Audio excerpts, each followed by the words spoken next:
actually made the budget preparation with a lot more uncertainties. I have to at least put in front of the August House that there are issues which are of global concern, which also have an impact on our own budget making. There is a continuation of global conflict in the Middle East. Russia-Ukraine war continues. Stagnation in global GDP and sticky inflation in the emerging markets are all vitiating the atmosphere in the entire developing economies. Actually, what is happening is where we have ideally a situation which should encourage free trade, we are seeing more restriction. Where we very strongly vouch for globalization, we see a lot more fragmentation. Where we need fiscal prudence, we are seeing rising debt. Where we are seeing market forces which should actually play to make sure economies are going to be absolutely free and fair in its practices, we are seeing many restrictive industrial policies. We are also seeing that where multilateral forums should be playing a greater role, we are seeing bilateral partnerships and regional forums coming into play. So the world scenario in the last 10 years has actually turned almost 180 degrees, and as a result of which the challenges for any country in making their budget is far more complicated now rather than ever before. Now, as far as the first advanced estimates from NSO have come in, India's economy is expected to grow by 6.4% in real terms and by 9.7% in nominal terms. So during the current financial year, this is the picture which we want to present before you. The inflation trends, particularly food inflation, appears to be moderating. Sir, the union budget for 25-26 has sought to address these immediate challenges facing the domestic economy in the global context. It also rolls out futuristic path for transforming India into Vikasit Bharat. So our main goals in this budget, our main goals in this budget are to accelerate goals, our growth,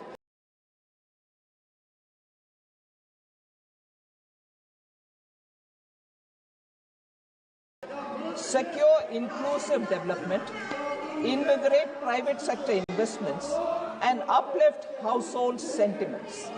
So, with a focus on Garib, youth, Annadata, and Nari, the budget likes to reveal new schemes and reforms in the following broad sectors: promotion of agriculture, MSMEs, investments, and exports as growth engines, and building rural prosperity and resilience. We also want to have employment-led development, spurring domestic consumption, and boosting manufacturing in India, including export promotion. Continuing public capital expenditure, sir, and rekindling the animal spirits in the private sector to step up investments. And most importantly, investing in people, investing in economy, and investing for innovation. These are actually the union budget. These are actually the points on which union budget is focusing, so that we balance the national development priorities with fiscal imperatives. So, some of the budgetary outlays I want to highlight here, sir, so that it covers most of the concerns expressed by many of the members. The budget, first thing before I even utter the outlays for each of the schemes, I want to highlight one concept, if you want to say, effective capital expenditure. What is effective capital expenditure, sir, and why do we need to? I'm sure very many members of Parliament will fully be aware of it, but for the records, I'd like to describe it for a minute. Effective capital expenditure includes core capital outlays and the grants in aid for creation of capital assets. Though the grants in aid for creation of capital assets, sir, is accounted in our budget, is accounted as revenue expenditure, they go for creating capital assets in the states. So we include them when we talk about effective capital expenditure. In the budget of this year, 25-26, the effective capital expenditure is projected at 15.48 lakh crores as against 13.18 lakh crores in the RE of 24-25. So the effective capital expenditure in BE 25-26, sir, is about 4.3% of our GDP. That is only 0.1% of GDP lower than the fiscal deficit of this year, which is 4.4. This year meaning 25-26, which is 4.4% of the GDP. So the effective capital expenditure is 4.3% of GDP. Fiscal deficit, 4.4% of GDP. What does it indicate? It indicates that government is using almost the entire borrowed resources for financing effective capital expenditure. So the borrowings are not going for revenue expenditure or committed expenditure or any of those kinds. It's going only for creating capital assets. So in effect, government intends to use about 99% of borrowed resources to finance effective capital expenditure in the upcoming 25-26 year. I'll explain it, Professor, please. I've just begun, right? The sectoral outlays in the year 25-26 include agriculture and allied activities, which get 1.71 lakh crores, rural development, which gets 2.67 lakh crores, urban development and transport, 6.45 lakh crores, health and education, 2.27 lakh crores, defense, which excludes defense pension, 4.92 lakh crores. So I just want to highlight the fact, sir, that money is not being denied to any of the capital expenditure accounts, because I heard occasionally this argument being put forward saying, has the paradigm shifted from capital expenditure because that gives a greater multiplier effect to giving people, the taxpayers, some money in their hands for boosting consumption? No, these data from the current budget, which is before us, shows that capital expenditure outlays have not come down at all. On the contrary, they've gone up. So in this, most importantly, across all schemes, I want to highlight how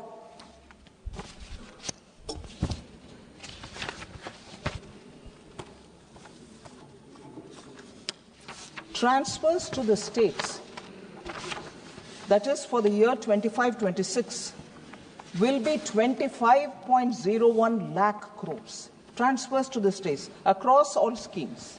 And I just want to go back to listing out how much after COVID the capital expenditure is increasing.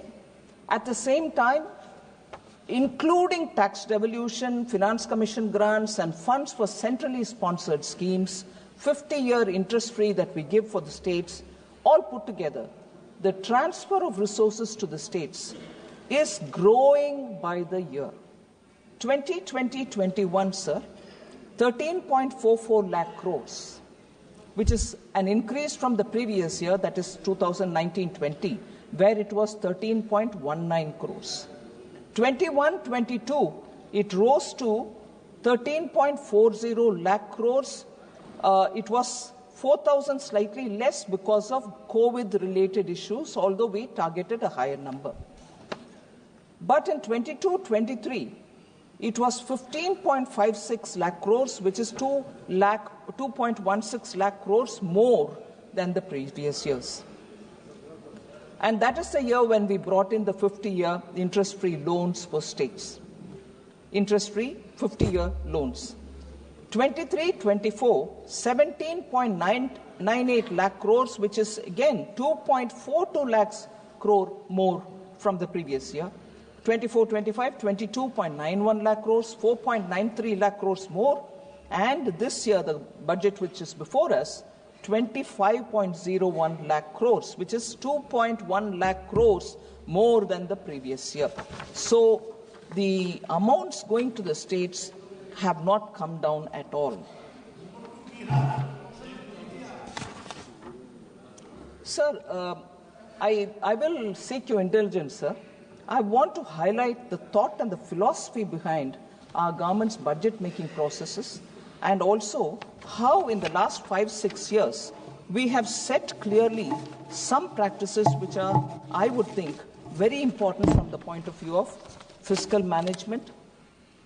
So allow me to just go through some of the points. It's been a conscious policy choice because it's part of our governance priorities, its commitment to fiscal discipline.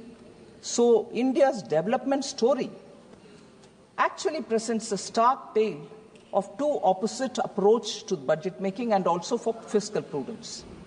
So global financial crisis of 2008, once in a century 2020 COVID pandemic.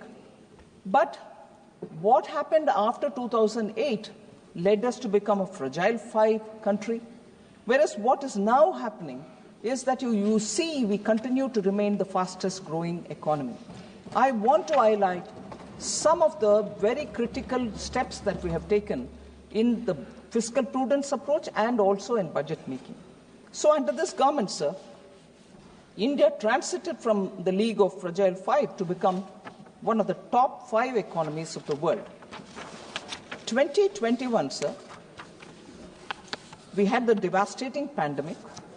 Union budgeting reveals recurrent themes of transparency. Since that year, you will find our themes which are recurring are transparency in the budget making and also credibility of budget making, reforms to catalyze growth, targeted social security, and use of technology for obtaining value for public money. I'll just give 2 examples or sometime even 1 example for each year. 2020-21, sir, we took a giant step of bringing on board the FCI off-budget borrowing of 1.2 lakh crores. Food Corporation of India had continuously maintained off-budget borrowings. That year, we took a major step of bringing all the off-budget borrowings of FCI, which totaled to 1.2 lakh crores, onto the budget. So that enabled better public understanding and discourse on government debt, and also brought in a sense of credibility to the budget documentation itself. That year, another step, sir, we have also partnered with the states to deepen the multiplier effect on capital spending by providing them with the 50-year interest-free loan. From an allocation of 12,000 crore in 2021, it has now, in the current budget, reached 1.50 lakh crores. So it is not just us believing in multiplier effect by spending on capital asset building, but we have partnered with the states, and states are really actually speedily coming up with a lot of proposals, which is very, very good, and we are able to give them that kind of money to support their proposals. 21-22, sir, the year after that, again 2 steps which I want to highlight. Mahua, Ministry of Housing and Urban Affairs, off-budget borrowing was also taken on board. We brought on record the off-budget borrowing of urban housing of 33,000 crores on the books of government by prepaying it. By prepaying it, sir. So we bought it on books and we prepaid it, and that's a major initiative that we've taken to make sure the budget's transparency and nothing outside of the budget will be done. That was the second major step. The first year it was FCI, the second year it is Mahuas. That year, again, just-in-time release and transparency in flow of funds to the states, the single nodal agency model was introduced, so taxpayer money goes to the states just in time for them to use the money, and there is no difficulty in that kind of a quick disbursal of resources. That's the second major step for 21-22. 22-23, sir, debt consolidation of agencies for better fiscal planning on borrowings. Professor was very worried about the borrowing, the debt and everything else. This is one of the points which I want Professor to consider as to why consistently between 2021 we are taking measures to reduce debt, at the same time make public money go for productive asset building activities. We commenced financing of capital outlay of railways and highways from the union budget that time, 22-23. This allowed for debt consolidation, particularly railways debt consolidation began happening from that year of these agencies and helped lower cost of borrowing. So as borrowing by government is cheaper than borrowing by agencies, so efficient use of money, there also we have shown that this kind of a step can actually better utilize taxpayers' money. 23-24, sir, one big step, recognizing the taxpayer by easing tax rates. The new tax regime was made the default tax regime, sir, with new slab structure, with reduced tax rates, and also rebate limit was raised until 7.27 lakhs rupees monthly earning, annual earning, with marginal relief also given, which until 7.27 lakhs, where no tax was payable at all. This year, of course, it has gone to 12 lakhs. So the fifth point I want to say is 2024-25, sir, we empowered the ministries with a proposal which was suggested by the PAC, which was very actively looked into by the Public Accounts Committee. And then we consulted the CAG, and then we brought in a revision of new service and new instruments of service limits. This is the fourth time since independence. A major step of this kind has been brought in with substantially enhanced financial delegation to improve operational efficiency in ministries. Otherwise, for small amounts, they had to keep coming for permission seeking and so on. That has been cleared. Ministries are more empowered now, and therefore decisions and dispersal of money happens quickly. This year, proactive disclosures, realistic estimation, and ensuring greater predictability are the steps that we have taken. I draw the attention of honourable members to the statement in 4AA, the expenditure profile. Many members would have seen it. I still draw their attention to this particular thing, which outlines the SNA balances with states in select schemes. It's an important thing I want to draw the attention of honourable members. This brings to the fore, sir, for the implementation challenges of states, the need for action to remedy at the state level. What I want to highlight here is not only the centre, but also the states will have to look at debt consolidation and also rationalizing their debt balances. And therefore, we have outlined a debt consolidation pathway for the union government till March 2031. And this would give some kind of guidance to the markets with greater predictability also. So that is an important step I want to highlight, sir, that in the last 5 years, you see certain underlining currents in the budget preparation, contents of the budget also being transparent, and therefore speaks strongly for the budget being a very reliable document. It reinforces the sanctity and also the credibility of the budget process itself. So I thought it's important to draw the attention of the honourable members.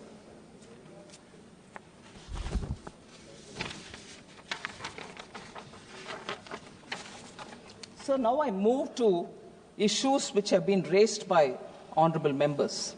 I have broadly grouped them, and therefore, instead of going by member, issues raised by 3 or 4 members have been grouped together, and I speak in response to their issues.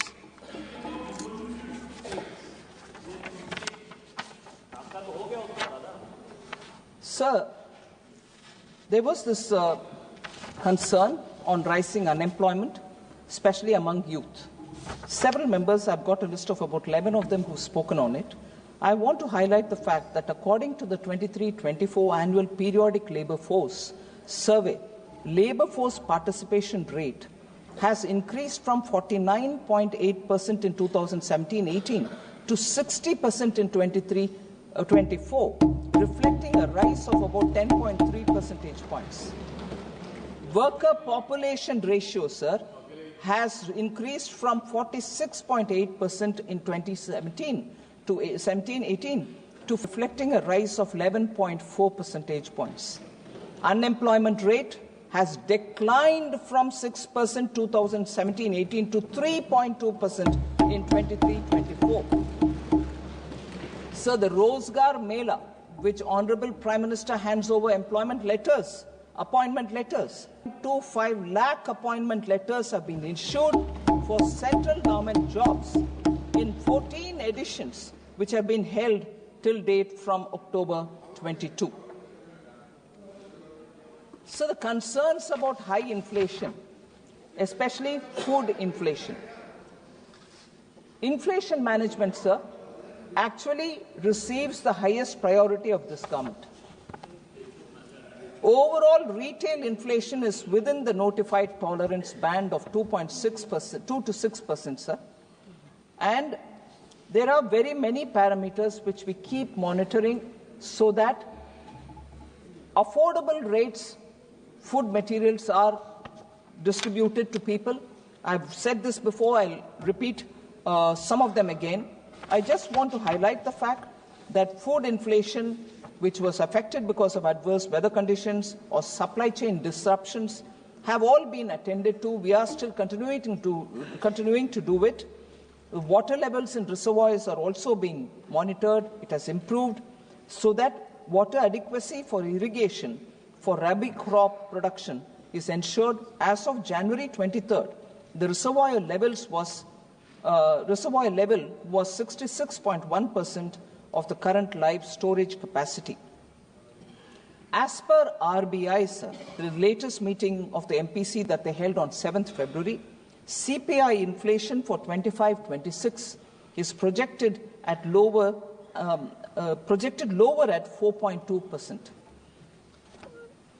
Just 1 or 2 highlights here, sir. It's important for us to understand that double-digit headline inflation over 10% seen during the UPA regime is not the case now. It is a thing of past. I want that to be clear. NDA 99-2004 food inflation was only 2.2%.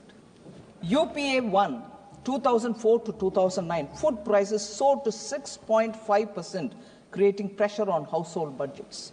UPA 2 2009 to 14 food inflation reached a staggering 11%, causing severe hardship for the public. NDA 2014 to 2024, food inflation was brought down to 5.3%, indicating a robust focus on supply chain improvements and agricultural reforms. So fuel inflation under UPA 2 was 8.9% compared to NDA 2014 to 24, which is at 4.4%, highlighting better management of global price volatility under NDA. Sir, I'm coming to that, sir. LPG cylinders. Sir,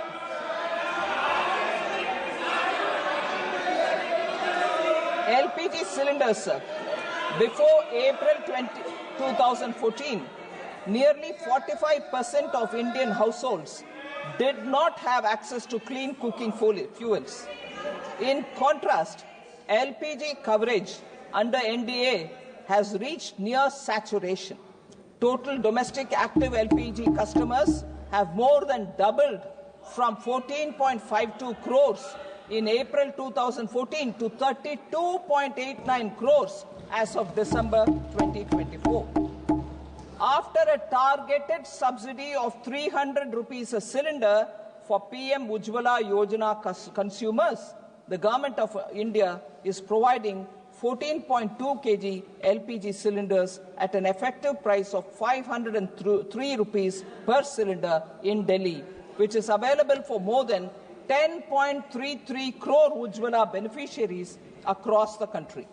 So, under the PM Ujjwala, sir, the refill rate, about which I think one or two members mentioned, that is the per capita consumption, is 4.4 cylinders in a year. So about this, oh, don't you see it in the ground? Prices are going up and so on. The measures that Government of India have taken are very important, and even in this budget, I have taken steps to say we should have better productivity in agriculture. We should also have vegetables and fruits grown so that the supply side problems can be better administered. PM Dhan Dhanya Krishi Yojana, Developing Agricultural Districts program, is a very important one where 100 low productivity agricultural districts are being focused, and we are going to build those districts like the way Honorable PM gave attention for aspirational districts, for social welfare indicators. So shall we do on agricultural productivity in these 100 districts, where the productivity now is very low. Then Atmanirbharta and pulses, comprehensive program for vegetables and fruits, national mission on high-yielding seeds. These are steps which we are doing in this budget. We have made an effort. Other than that, sir, Bharat Dal brand products and distribution of onions. Bharat Chana Dal, actually in this year, where only 3 quarters have gone, the phase 2, 76.3 thousand tons have already been sold.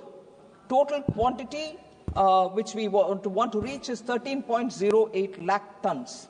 Bharat Atta, sir, 88,000 tons have already been sold, and 16.08 lakh tons is what we want to target, so that affordable atta, affordable chana dal can reach common people. Bharat Rice, similarly, 45,000 tons have already been distributed. 15.03 lakh tons will be distributed. Bharat Chana whole, 7,553 tons have been already sold. Moong dal, 6,637,000 tons have already been sold. And onion for Rabi 2024, 85,524 tons are already sold at affordable prices. That is 35 rupees per kg onion has been sold, and people are benefiting by these steps.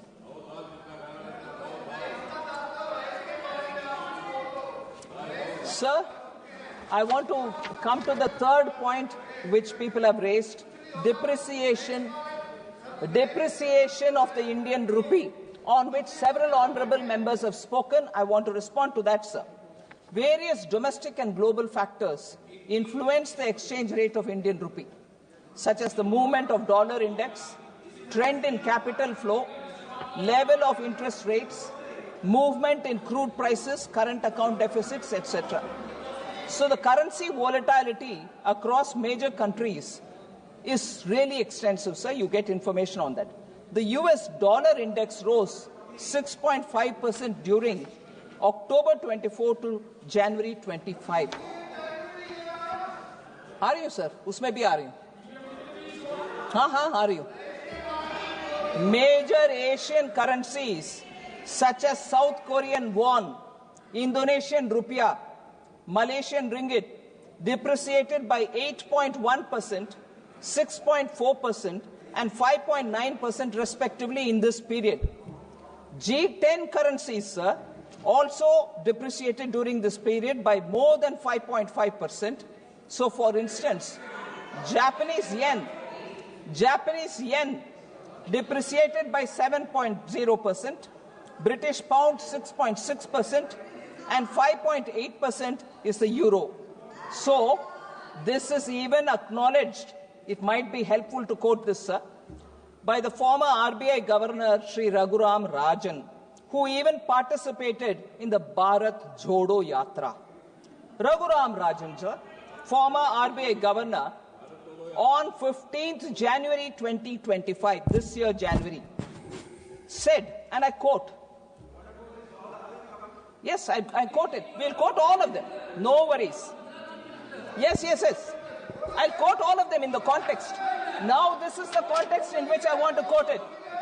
Sir, have the patience to listen.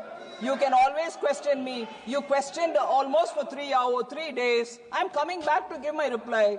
Should have the patience and endurance to listen, please. Raghuram Rajan, sir, has commented, and I quote, thank you.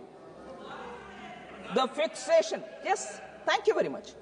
The fixation, of course, is always with the rupee-dollar exchange rate. I'm quoting, sir. The fixation, of course, always is with the rupee-dollar exchange rate. And reality is, dollar has been strengthening against many currencies. If you look at euro versus dollar could buy 91 cents in the euro at the beginning of last year, and now it buys 98. So there's been about a 6% or 7% appreciation in the euro. That's about what has happened to the rupee. From about 83 to 86 change, maybe even a little less than what has happened to the euro. So it's really a dollar issue, unquote. So the dollar, I really quote, I continue, it means what it says. It means what it says. If they refuse to understand it, I can't help it. Every member seems to understand. They don't want to understand. Sir, quote again. Listen, madam. The dollar is strengthening partly because of the thought that the new administration, with applied tariffs, the deficit may go down. The trade deficit for the US, that will strengthen the dollar. There's also some potential safe haven buying at this point into dollar assets. So given all that, I wouldn't be overly worried, unquote. So he says about the Indian rupees VIX, and he is not worried. Whereas our people here more worried about rupee depreciating. When I said the dollar is appreciating and the rupee is remaining stable, they said, oh, what? This is no explanation. Now when Raghuram Rajan says it, they don't want to hear it. If you look at the real, he continues. Raghuram Rajan continues.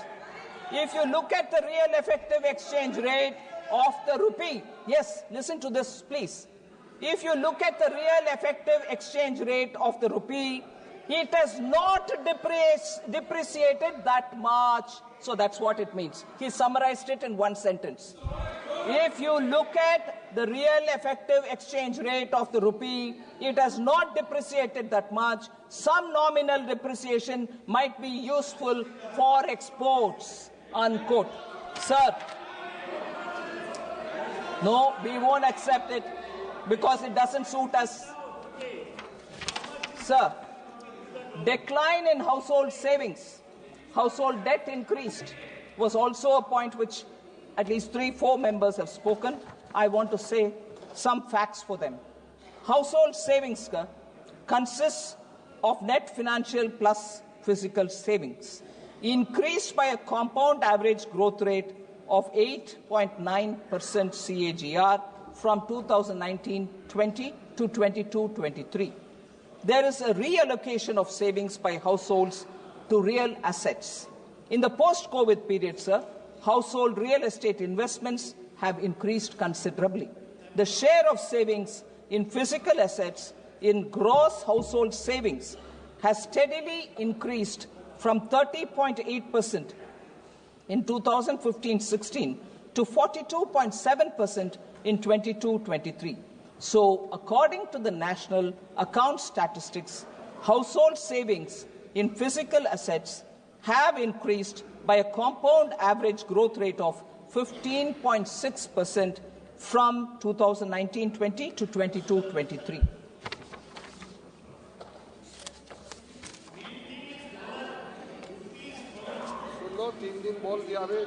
Sir, public spending slashed. I've addressed this issue a bit earlier, but I want to say this again. Total expenditure of the union budget, sir, in 25-26 is projected to be about 50.65 lakh crores. Total expenditure in this budget is 50.65 lakh crores, which is higher by about 2.44 lakh crores and 3.49 lakh crores than 24-25 BE and RE of 24-25. The capital expenditure, I would reiterate here, because many people seem to think that capital expenditure has come down. No, capital expenditure was 11.11 lakh crore last time. Now it is 11.21 lakh crore, so it has only gone higher. And as said earlier, the effective capital...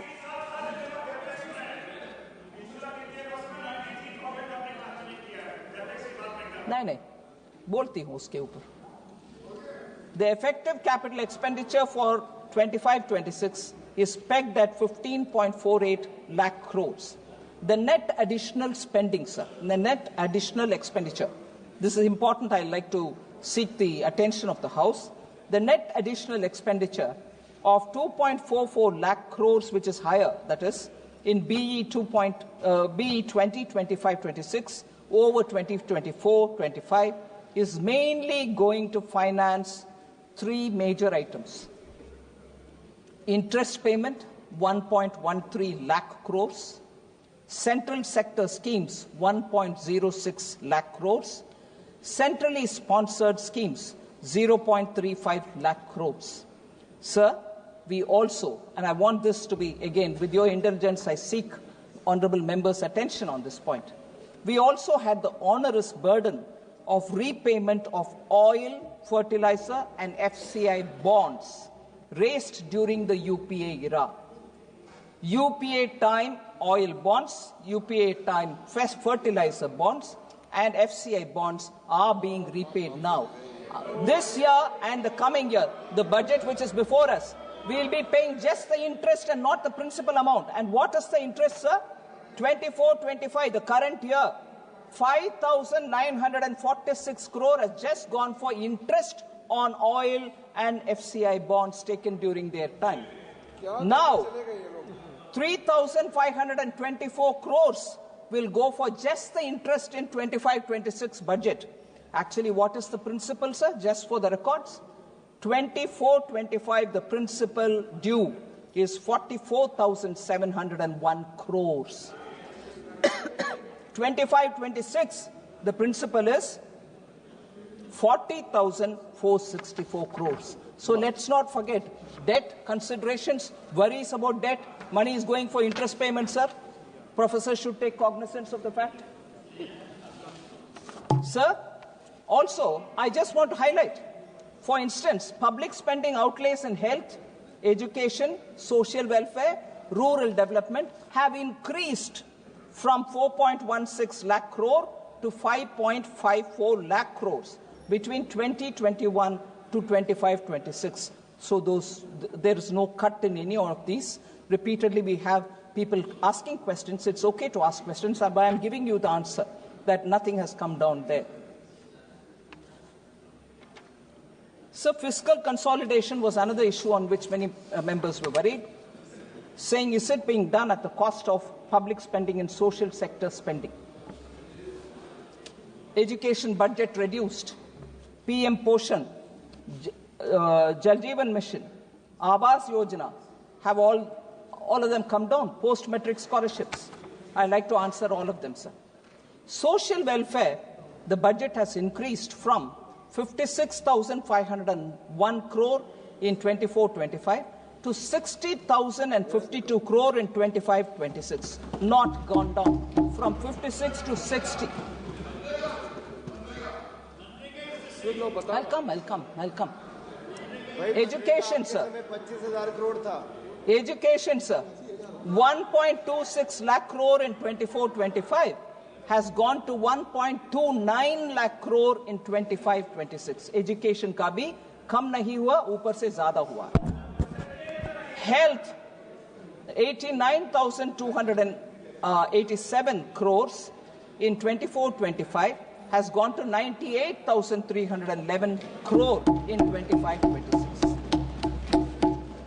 Sir, I like to highlight one point at this time. Again, substantive, budgetary, technicality, but it's important because technology which has been adopted for budget and budget management has today given all of us the advantage of getting facts by looking at the portal or by looking at the documents.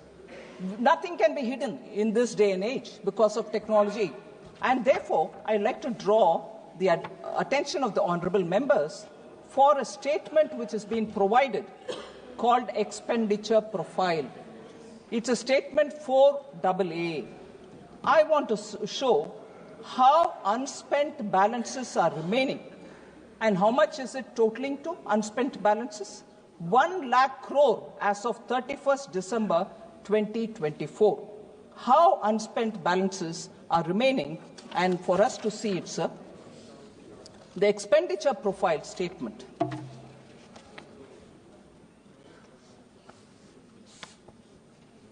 This is along with the budget, it's been already presented.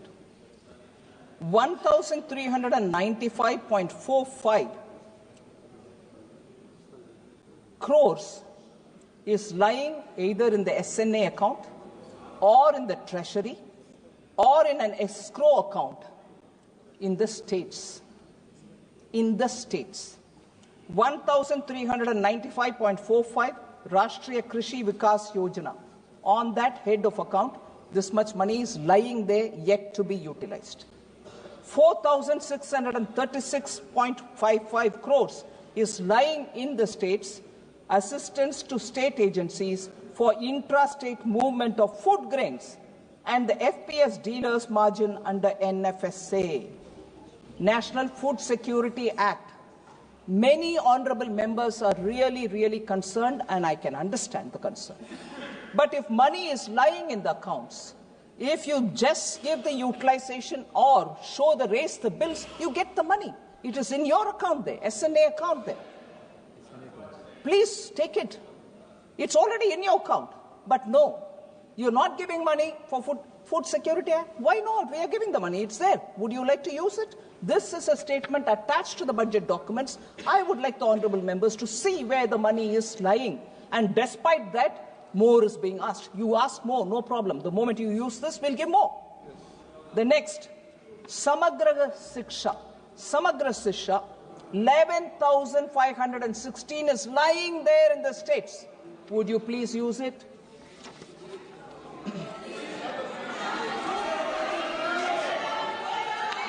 There was a lot of concern on portion. PM Pradhan Mantri Poshan Shakti Nirmal, erstwhile national program for midday meal in schools. 5,205 crores are lying in the state accounts. And this is for Poshan Abhiyan. And here I hear voices.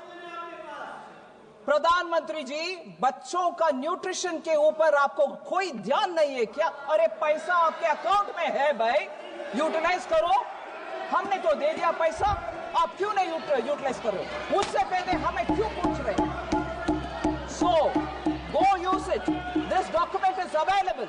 Have a look at it if I'm saying anything abrupt. So next, sir.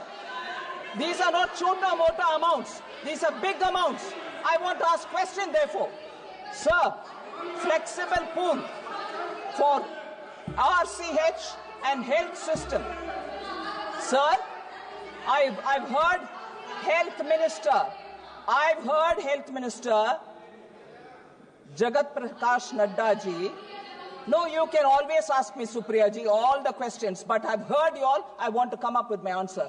Please have patience, and you may ask me again. But if I'm telling you anything that which is not already available with you, I'll be ready to answer. But it is that what proof है budget document by? Ay, Bhagwan. Budget document है by. Sir, flexible pool for RCH health system strengthening, National Health Program and National Urban Health Mission. National Urban Health Mission. How much is left in the accounts? 2,988 crores lying with the states. Next, I've heard questions being asked of the Health Minister. Next, I've heard Health Minister trying to respond, no, I'm giving teachers, no, I'm giving paramedical staff, no, we are funding. You know, sir, how much money is left there? Human resources for health and medical education. 7,059 crores are lying in the state account. Would they please use it? Sir, next. हाँ बताओ Sir, Swachh Bharat Mission.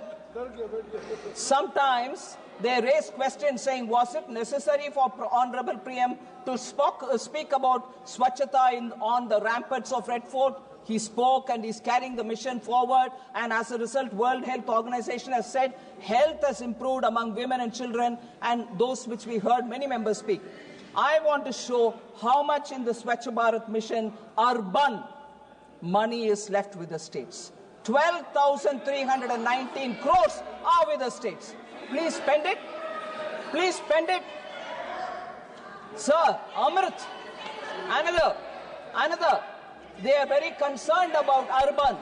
Don't worry, hear me out. Yeah. Urban rejuvenation mission. 500 cities. They are worried about urban unemployment. I want to ask this question. 12,377 crores are lying in the states. Will you use it for Amrit? Sir? Also. Listen. I will give you answer. Sir, next. There was a lot of comment saying Jal Jeevan Mission. Mantri ji baithe hain. Patil Saab idhar baithe hain, Minister. They asked questions saying why Jal Jeevan Mission gets a small allocation. Because we are reaching the saturation level and only for the new leftovers are we giving money. But how much money is left on Jal Jeevan Mission with the states? You will be astonished to hear, sir. 13,782 crores are lying with the states. So,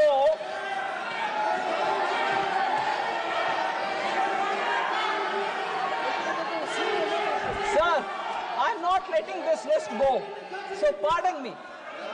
They say about many new people, many poor people.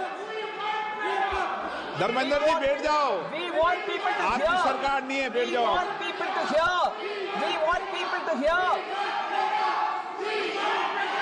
Oh yes. No, they didn't know this also. Okay, you'll get it.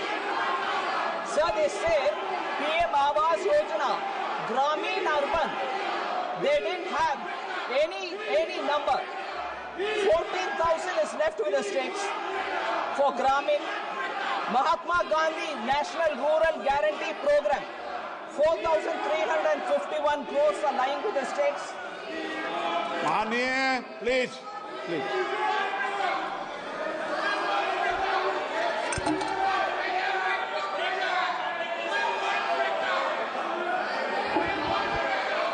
Sir?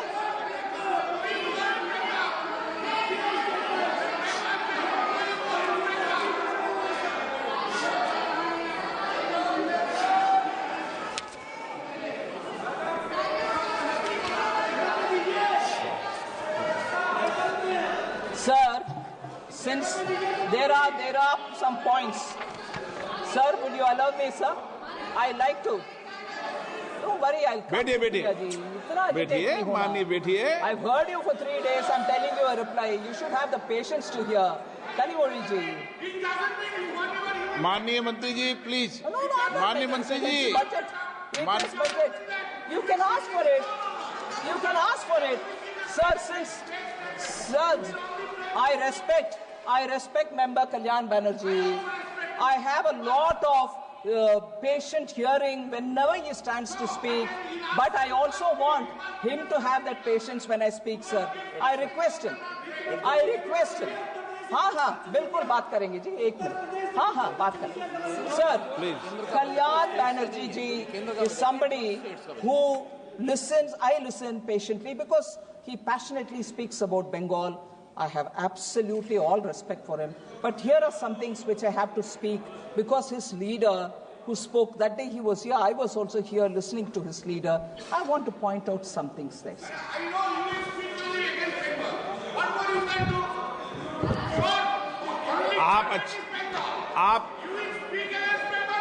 आप please बैठ जाओ, गरिमा बना के रखो.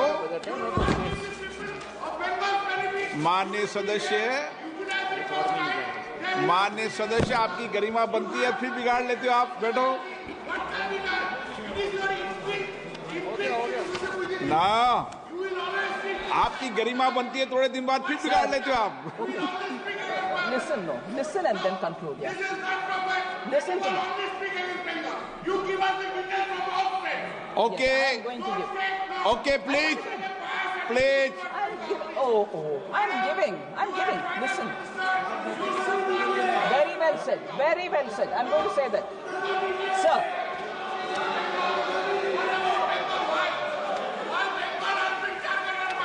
Yes. Please थोड़ा pressure कम करो. थोड़े दिन रेपुटेशन बनती फिर बिगाड़ लेते हो. प्लीज बैठिए. I'm biased towards. नो, माननीय मंत्री जी प्लीज नो डिबेट. प्लीज सभा की 1 मिनट प्लीज. माननीय सदस्यों प्लीज बैठिए. माननीय सदस्यों, सभा की सहमति हो तो सभा की कार्रवाई माननीय वित्त मंत्री जी के उत्तर तक बढ़ा दी जाए.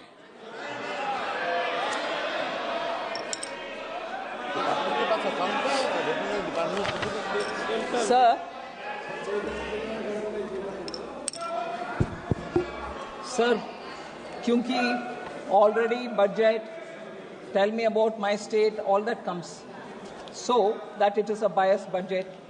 I'll come back to speaking also specifically as was requested by Honorable Member Kalyan Banerjee. But before that, Sir, Shri Dharamveer Gandhi ji, who started the debate, raised a lot of points. Some of them I would want to answer, and that was also followed by many other members.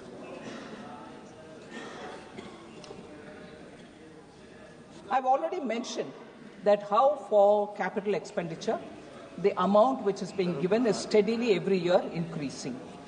It's not as if projects are not happening in states. For Punjab, sir, 38 national highway projects were sanctioned in 3 years for Punjab for development of 825 kilometers. 3 projects, 825 kilometers, amounting to 22,160. बैठिए. वही मैं बोल रही हूँ sir. आप जरा सुन लीजिए. आप सुन लीजिए. पिछले 3 आप वकालत करना छोड़ दीजिए. 22,000 करोड़ रुपया पंजाब के रास्ता सड़क बनाने के लिए ही हम दे रहे हैं. Sir, safe roads, 38 national highway in Punjab for 22,160. इनका कोई माननीय सदस्य का नाम ही मत लो. Sir? और इनको जवाब भी मत दो कोई. नहीं, I'm not giving them. I'm telling you, sir. Telangana, sir. Please बैठिए. आपने बोला ना भाषण, सुनिए जवाब.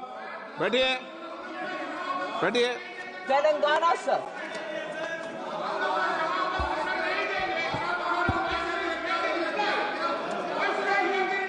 I'm replying. Yes.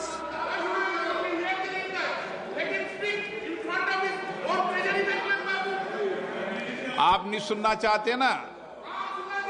No, please. Sir, Telangana, sir, the Kakatiya Mega Textile Park in Warangal, announced as PM Mitra Mega Textiles Park in August 2024, Union Cabinet approved the industrial node, and that is also one of the 1 minute, sir. That is also industrial node in Zahirabad under the National Industrial Corridor Development Program. So, if that is one of the examples that I can give, for Kerala, sir, in August 2024, Union Cabinet approved industrial node in Palakkad. 1,300 kilometer national highway constructed in Kerala since 2014. 1,126 kilometers of national highway corridors being developed under Bharatmala Pariyojana in Kerala. I've just given a sample. Karnataka, sir, 5,213 kilometers of national highways constructed in Karnataka since 2014. 7 airports operationalized in Karnataka since 2014. Constructed 1,652 kilometers of new railway tracks in Karnataka since 2014. Tamil Nadu, sir. Chennai Metro Rail Project Phase 2 was approved under Central Sector Project, total of 63,246 crore, of which 65% is by central government. 4,100 kilometers. I've given you Kerala some examples. I read that first.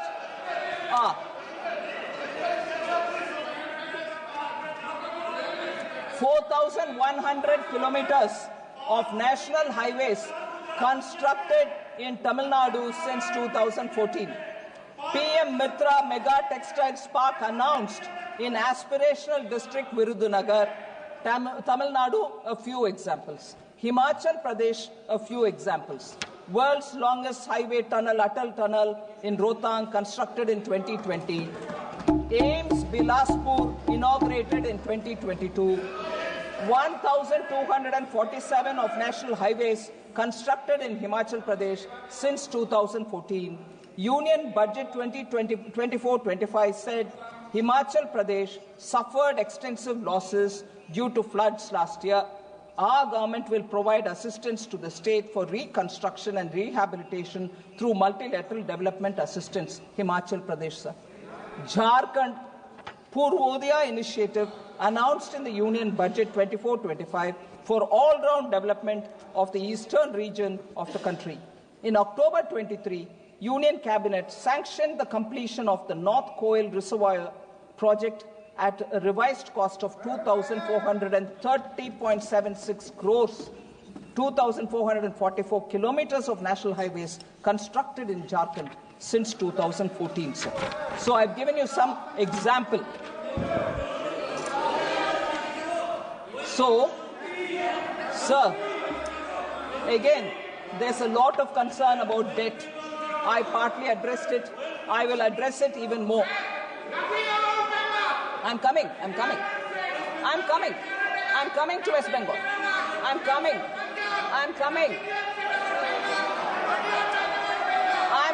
to Bengal. I'm coming. Please patiently beto. Suniye. Sir, about high debt, there's a lot of worry. I want to say, on account of pandemic, the central government fiscal deficit reached 9.2%.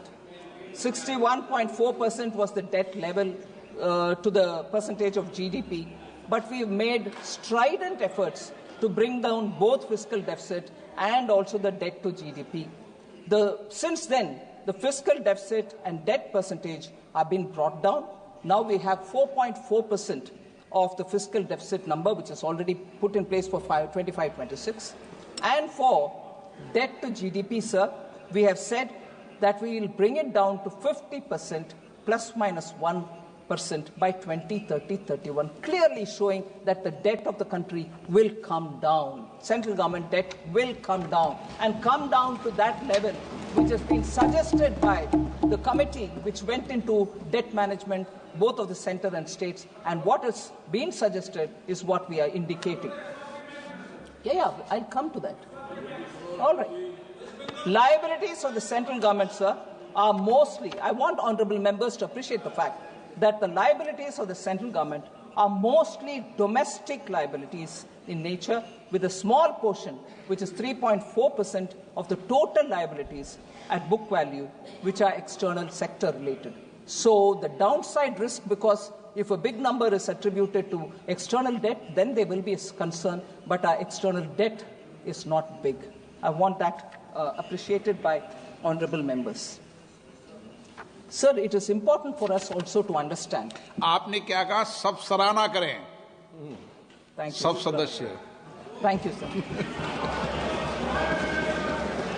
Sir, I want to highlight the fact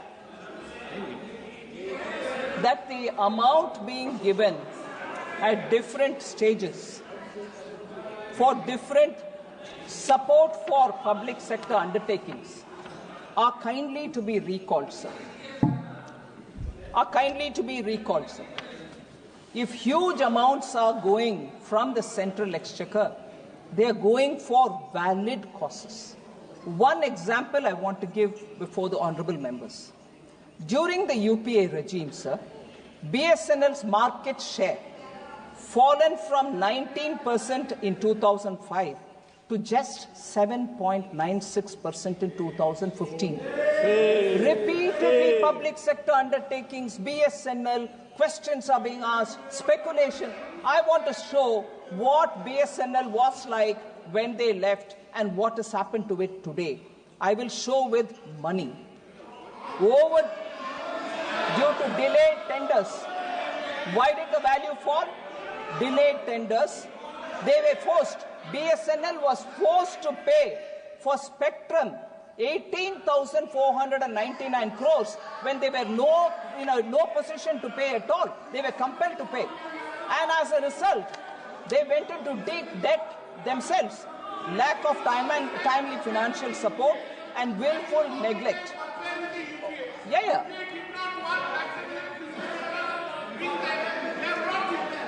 Why do you all the time talk about the UPA? UPA did not work. That's the reason people have brought you. I'm going to tell that. I'm telling now. Kindly sit. I'm telling now. Kalyan Banerjee gave me an opportunity, sir. BSNL, they've done and gone. What have you done? I'm showing what I have done in numbers. In 2000, yes, I'm giving figures. Listen now. Sir, 2019, 69,000 crores. 69,000 crores was given. 69,000 crores in 2019. And debt was restructured via sovereign guarantee bonds, administrative allotment of spectrum for 4G. They couldn't even make BSNL have 4G. They went away. Now, I'm not talking about them. What have I done? 69,000 crore was given in 2019. In 2022, how much I gave for the second revival? Please listen, Kalyan Banerjee ji. 1.64 lakh crores was given for BSNL. 69,000 crore, 1.64 lakh crores, and capital formation through capital infusion and merger of Bharat Broadband Nigam Limited with BSNL. So, by merger of Bharat Broadband Nigam Limited with the BSNL, we have strengthened the hand, resulting in operating profits from 21-22 and reduction of BSNL debt from 32,944 crores to 22,289 crores. Debt came down. The third package for BSNL, July 2023, 2019 was 69,000 crore. 2022 was 1.64 lakh crore. 2023, the third package, The 89,047 crore was approved for BSNL capacity for pan-India 4G and 5G. Sir, 50,000 indigenous 4G sites nationwide has been launched by BSNL. 50,000 indigenous 4G sites nationwide. That's the capacity of BSNL today.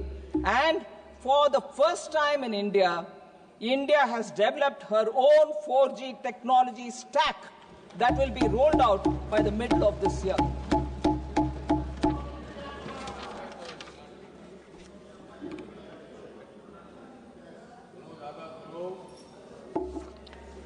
Minority affairs. Members said you have reduced the allocation for minority affairs. The budget for Ministry of Minority Affairs has been increased from 3,183 crores in 24-25 to 3,350 crores in 25-26. No reduction in the budget allocation for minority affairs. Okay, sir? Food, fertilizer, and subsidy for them for food and fertilizer reduced. I want to highlight, sir, major subsidies for food and fertilizer and petroleum has increased from 3.81 lakh crores in 24-25 to 3.83 lakh crores in 25-26. Food subsidy, it's an important point I seek your permission, sir, for honorable members to know that food subsidy, members may recollect that in 23-24, the government had infused 11,000 crore equity in the Food Corporation of India so that their capacity to run the institution and, if anything, borrow from market will help. Fertilizer subsidy, sir.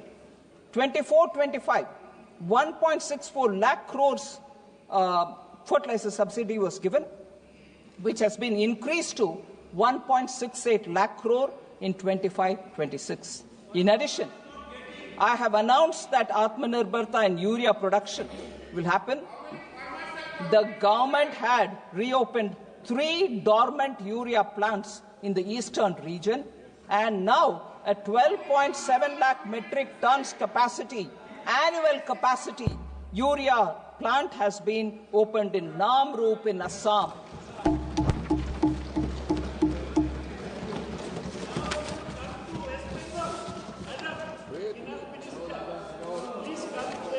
Yes, Professor. Yes. Yes. How many spots are there that needs nothing more than that? What? Sir, before I go to the specific points on Bengal which were raised, I'm reading out, like I did for Kerala, like I did for Jharkhand, like I mentioned about Punjab, since Honorable Member Kalyan Banerjee is very keen, I want to list out the things that we have done for Bengal. Kindly. AIMS in Kalyani inaugurated in West Bengal in February 2024. Railways. Railways.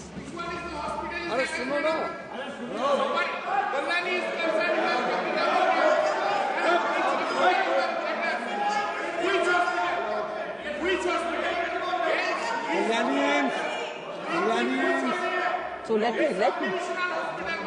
You asked me, and I'm reading out the whole list. After I finish, sir, railways, sir. West Bengal received a record allocation of 13,955 crores for rail infrastructure, railway infrastructure. 1,293 kilometers of new railway tracks constructed since 2014, West Bengal. 9 Vande Bharat trains operationalized for West Bengal. 101 railway stations being redeveloped under Amrit Bharat scheme for Bengal. Indian Railways first Gati Shakti Cargo Terminal commissioned in Asansol Division. In June 2024, Union Cabinet approved Jamshedpur to Purulia Asansol third line. Sir, if this is for railways, we'll go to metro. 38-kilometer metro line constructed since 2014 at a cost of 23,050 crore for Bengal. Roadways, over 2,309 kilometers of national highway constructed in West Bengal since 2014. In August 2024, the CCEA approved 4-lane Kharagpur-Moregram National High-Speed Corridor, 231 kilometers at a capital total cost of 10,247 crore, West Bengal. Airways. In August 2024, the CCA approved the development of new civil enclave at Bagdogra Airport, Siliguri, West Bengal, at an estimated cost of 1,549 crores. Operationalization of Durgapur in 2019, Kuch Bihar in 2023 airports under the RCS Udan scheme. Revamping of Bagdogra and Barakpur airfields at a cost of 500 crore, West Bengal. Social infrastructure and efforts for West Bengal in that direction. 38 lakh houses built for the poor under PM Awas. 93 lakh tap water connection provided on Jal Jeevan Mission, West Bengal. 83 lakh household toilets built under Swachh Bharat Mission, West Bengal. 494 Jan Aushadhi Kendras operationalized in West Bengal. 5.3 crore Jan Dhan accounts opened, West Bengal. 5 crore Mudra accounts sanctioned for West Bengal.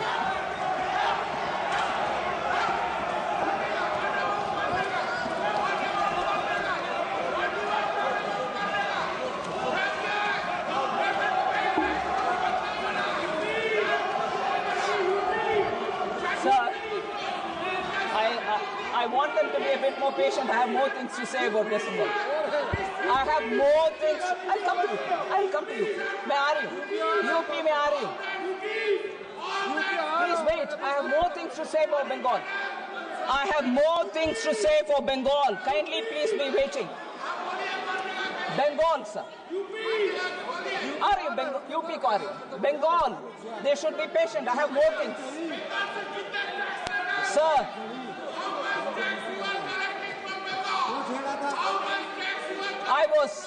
I was listening to the speaker from Bengal, sir. He said Bengal Virodi budget. I want to address that, sir. Sir,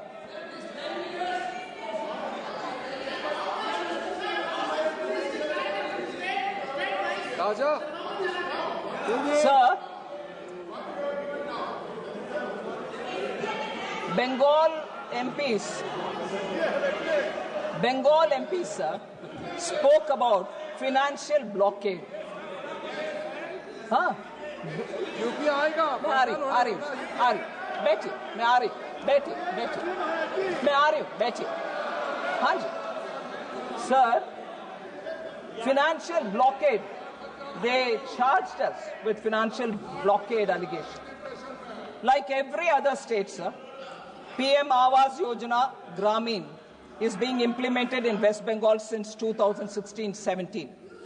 The government has released 25,798 crore as central share to the state since 2016-17.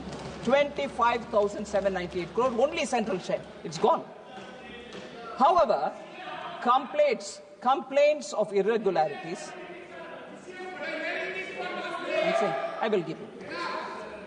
Complaints of irregularities in the implementation of PM Awas Yojana Gramin, including a selection of ineligible households from Awas 2018 Awas Plus, removal of eligible households, and branding violations were received. We are hearing this allegation for last 3 years. There have been similar complaints about Mandrega. Ministry Rural Development is engaging with West Bengal and for a satisfactory reply.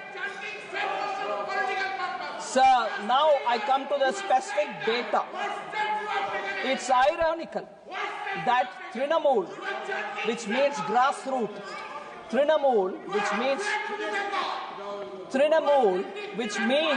grassroots, Congress, a that prides itself on being rooted in the grassroots now symbolizes harassment and denial of rights to the common people in the grassroots. I'll give you examples for that, sir.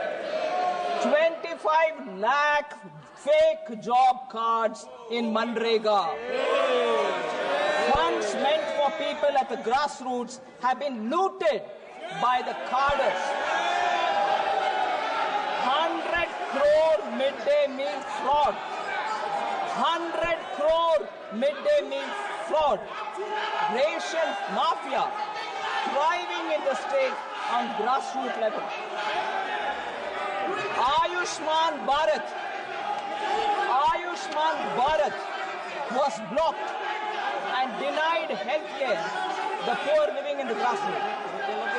43% tap water coverage in Bengal as opposed to 74% national average. 74% national average, Bengal is at 43%. That's the average. Sir, important. Capital formations crashed from 6.7% in 2010 to 2.9% in the recent years. No jobs, no factories, no vision. That's Bengal for you, sir. Industrial powerhouse. Bengal was industrial powerhouse. 24% share when in 1947, during independence, Bengal had 24% share in manufacturing. Today it has 3.5%, sir. Bengal's per capita income growth lags behind the national average. For the last 20 years, per capita income of Bengal lags behind the national average for last 20 years. It's ranked 23rd. In 21-22, it was 23rd among all states of India. Sir, Trinamool Congress has institutionalized corruption, gutted institutions, and Trinamool has become a byword for exploitation. Trinamool has become a byword for exploitation, sir. Now, can I then suggest, because budget, Bengal विरोधी budget बोला गया, मैं क्या पूछना चाहती हूँ अभी, तृणमूल विरोधी टीएमसी हो गया है क्या? तृणमूल विरोधी टीएमसी है, तृणमूल जनता विरोधी है. अरे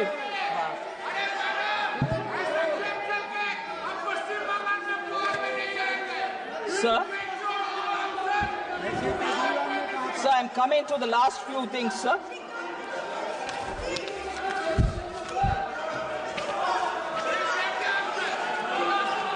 You accuse me politically. Sir, MSME sector, sir, is ignored and not in good health is an allegation which very many members, Member Gandhi mentioned it, Benny Behanan mentioned it, Prajut Bordoloi mentioned it, that MSME sector has been ignored.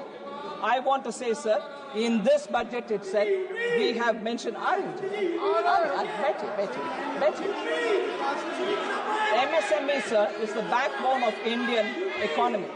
It is among the foremost engines of driving the Indian economy. We have increased, MSMEs are providing employment to over 25 crore people during the same period.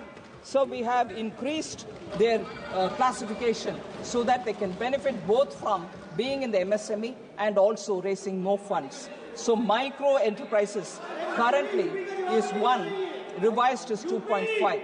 Micro enterprises current turnover is 5, we've revised it to 10. Small enterprises current is 10 investment, 10 crore. Now we've revised it to 25, and current turnover is at 50, we've revised it to 100. Similarly, for medium enterprises, sir, we have revised it from 50 to 125, and for turnover, 250 to 500. Credit guarantee cover will be enhanced from 5 crore to 10 crore. leading to additional credit of 1.5 lakh crore in the next 5 years. Customized credit card is being given 5 lakh limit for micro enterprises registered in Udyam portal. Sir, I'll come to this point of KCC, which is being provided to farmers.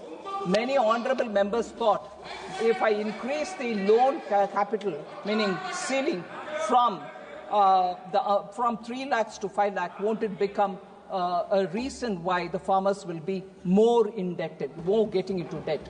I want to highlight the fact, sir.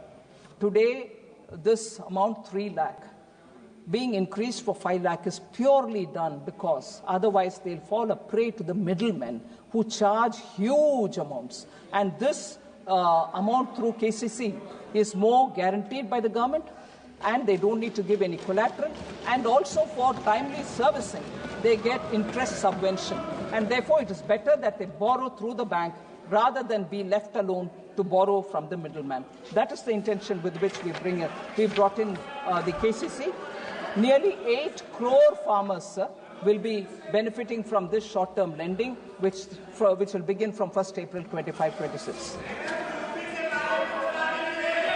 Sir, therefore, very clearly, sir, the budget document clearly speaks on the various schemes through which we want to increase the liquidity which will be available for people.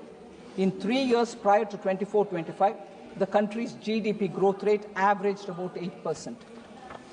Only in 2 out of 12 quarters, last 12 quarters, only in 2 out of last 12 quarters has the growth rate touched 5.4 or remains below it.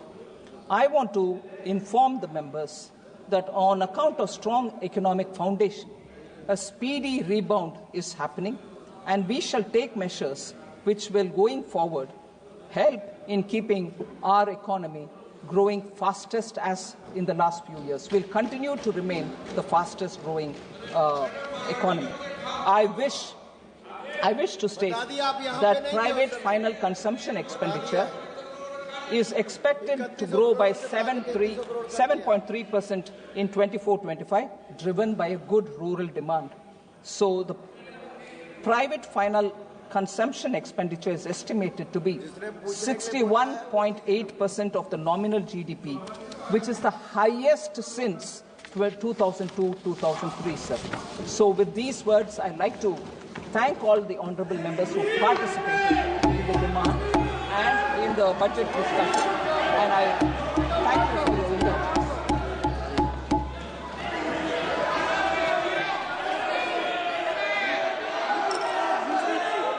हो गया। सभा की कार्रवाई गुरुवार दिनांक 13 फरवरी 2025 को प्राप्त 11 बजे तक के लिए स्थगित की जाती है।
बार ग्रोथ ओरिएंटेड और विकसित भारत का बजट पेश करने के लिए निर्मला सीतारमण जी को बधाई देता हूं। उपाध्यक्ष महोदय, सभी वक्ताओं ने अलग अलग क्षेत्रों के बारे में विषय जो है बजट के बारे में हमारे बीच में रखा।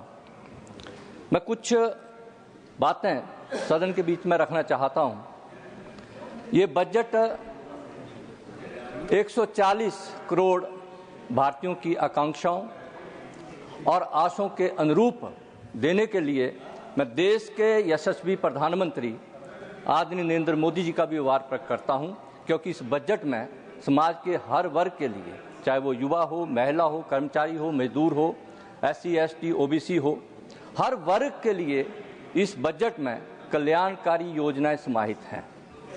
इस बजट में जहां विकास की रफ्तार बढ़ेगी, जहां समावेशी विकास और सुनिश्चित होगा और प्राइवेट और पब्लिक सेक्टर में इन्वेस्टमेंट को बढ़ावा मिलेगा, वहीं मध्यम वर्ग की जो परचेजिंग पावर है वो बढ़ेगी और मैं समझता हूं उसकी वजह से आने वाले समय में हमारी अर्थव्यवस्था पर सकारात्मक परिणाम हमारे को देखने को मिलेंगे। उसके लिए भी मैं आदरणीय मोदी जी को और वित्त मंत्री जी को बहुत बहुत बधाई देता हूं। इस बजट में जहां आत्मनिर्भर भारत का लक्ष्य दिखता है, वहां दूसरी ओर इस बजट में विकसित भारत का संकल्प भी दिखता है। उपाध्यक्ष महोदय, मैं छोटे से प्रदेश, पहाड़ी राज्य हिमाचल प्रदेश से आता हूं और हिमाचल प्रदेश दूसरे प्रदेशों की अपेक्षा विकास की दृष्टि से बहुत पिछड़ा हुआ प्रदेश है। लेकिन मैं तो आभार प्रकट करना चाहता हूं देश के माननीय प्रधानमंत्री जी का कि पिछले 10 वर्ष के अंतराल में, पिछले 10 वर्ष के कालखंड में हिमाचल प्रदेश के हर क्षेत्र में, चाहे वो शिक्षा का क्षेत्र हो, चाहे कृषि बागवानी का क्षेत्र हो, चाहे मेडिकल का क्षेत्र हो, चाहे साइंस टेक्नोलॉजी का क्षेत्र हो, चाहे हम बात करें एयर कनेक्टिविटी की, बात करें रोड कनेक्टिविटी की, बात करें रेल कनेक्टिविटी की, हर क्षेत्र में ऐतिहासिक विकास जो है वो आदरणीय नरेंद्र मोदी जी ने और उनकी परियोजनाओं के माध्यम से हिमाचल प्रदेश में हुआ है। मैं उसके लिए भी माननीय मोदी जी का बहुत बहुत आभार प्रकट करना चाहता हूं।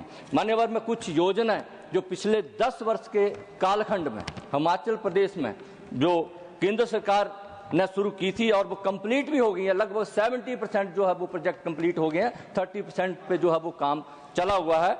एम्स हिमाचल प्रदेश ने कभी नहीं सोचा था कि विश्व स्तरीय संस्थान जो है वो हमारे छोटे जैसे प्रदेश को मिलेगा और बहुत कम अंतराल में 2.5 साल में वो बनकर तैयार हुआ और हिमाचल प्रदेश की जनता को समर्पित हुआ। और उसके लिए मैं आभार प्रकट करना चाहता हूँ तत्कालीन हमारे जो स्वास्थ्य मंत्री और वर्तमान में भी हमारे स्वास्थ्य मंत्री और नेता सदन आदरणीय नड्डा जी का, कि उनके भी प्रयासों से जो है हमारे को विश्व स्तरीय संस्थान मिला और हिमाचल प्रदेश जो है उसका लाभ ले रहा है। इसके साथ ही मान्यवर PGI सैटेलाइट सेंटर जो 450 करोड़ रुपए का हमारे हिमाचल प्रदेश उन्ना में बना, 4 मेडिकल कॉलेजेस के लिए 1040 करोड़ रुपया माननीय नड्डा जी ने उसमें हमारे को दिया। और इस बजट 2025-26 में जहां देश भर में जो कैंसर एक गंभीर बीमारी है, देश भर में इसके पेशेंट में बढ़ोतरी हो रही है और मैं तो आभार प्रकट करना चाहता हूं मोदी सरकार का और वित्त मंत्री जी का कि उन्होंने ये फैसला लिया है, इस बजट में ये प्रावधान किया कि हर एक डिस्ट्रिक्ट में आपके day care cancer care centre खोलने का, उसके लिए भी मैं आभार प्रकट करता हूं। और इसी बजट में जहां MBBS की सीट इस साल में 10,000 बढ़ाने के लिए और आने वाले 5 वर्ष में 75,000 MBBS सीट बढ़ाने का फैसला वो भी स्वागत हो गया, उसके लिए भी मैं आभार प्रकट करता हूं। मान्यवर, शिक्षा क्षेत्र की बात करूं तो हिमाचल प्रदेश में सेंट्रल यूनिवर्सिटी धर्मशाला 1300 करोड़ रुपया, IIIT उन्ना 300 करोड़ रुपया, hydro engineering college Bilaspur 140 crore रुपया, IIM नाहन 500 करोड़ रुपया, medical device park Nalagarh 350 crore रुपया, बल्क ड्रग पार्क हरोली उन्ना 1900 करोड़ रुपया, अटल टनल 3200 करोड़ रुपया, जो रोड कनेक्टिविटी की मैं बात कर रहा था 3200 करोड़ रुपया, पिंजौर नालागढ़ 4 लेन 1692 करोड़ रुपया, कीर्तपुर मनाली 4 लेन 6000 करोड़ रुपया, परवाणु शिमला 4 लेन 13,784 करोड़ रुपया, पठानकोट चक्की मंडी 10,067 करोड़ रुपया, शिमला मटौर हाईवे 10,512 करोड़ रुपया। और हम तो सौभाग्यशाली हैं जब वंदे भारत देश में 4 चली सबसे पहले, और उन 4 में से एक हिमाचल प्रदेश को दी। उसके लिए भी मैं नरेंद्र मोदी जी का और रेलवे मिनिस्टर का बहुत बहुत आभार प्रकट करता हूं। और इस वर्ष भी रेलवे के लिए हिमाचल जैसे छोटे से राज्य के लिए जो 2014 में 108 करोड़ रुपए का बजट प्रावधान होता था, आज हिमाचल प्रदेश के लिए 2,716 करोड़ रुपए का प्रावधान किया। उसके लिए भी मैं माननीय रेलवे मिनिस्टर का और मोदी जी का आभार प्रकट करता हूं। मान्यवर, ये जो मैं योजनाएं गिना रहा था, लगभग 1 अरब से ऊपर ये योजनाएं हैं। और मैं ये सदन में कहना चाहता हूं, हमारे विपक्ष के मित्र हैं, प्रदेश में लगभग 35 वर्ष हिमाचल प्रदेश में कांग्रेस की सरकार रही और देश में लगभग 55 वर्ष से ऊपर जो है कांग्रेस ने राज किया। मुझे 10,000 का एक प्रोजेक्ट बता दें जो केंद्र की जब कांग्रेस की सरकार थी और हिमाचल प्रदेश में कांग्रेस की सरकार थी जो उन्होंने स्वीकृत किया।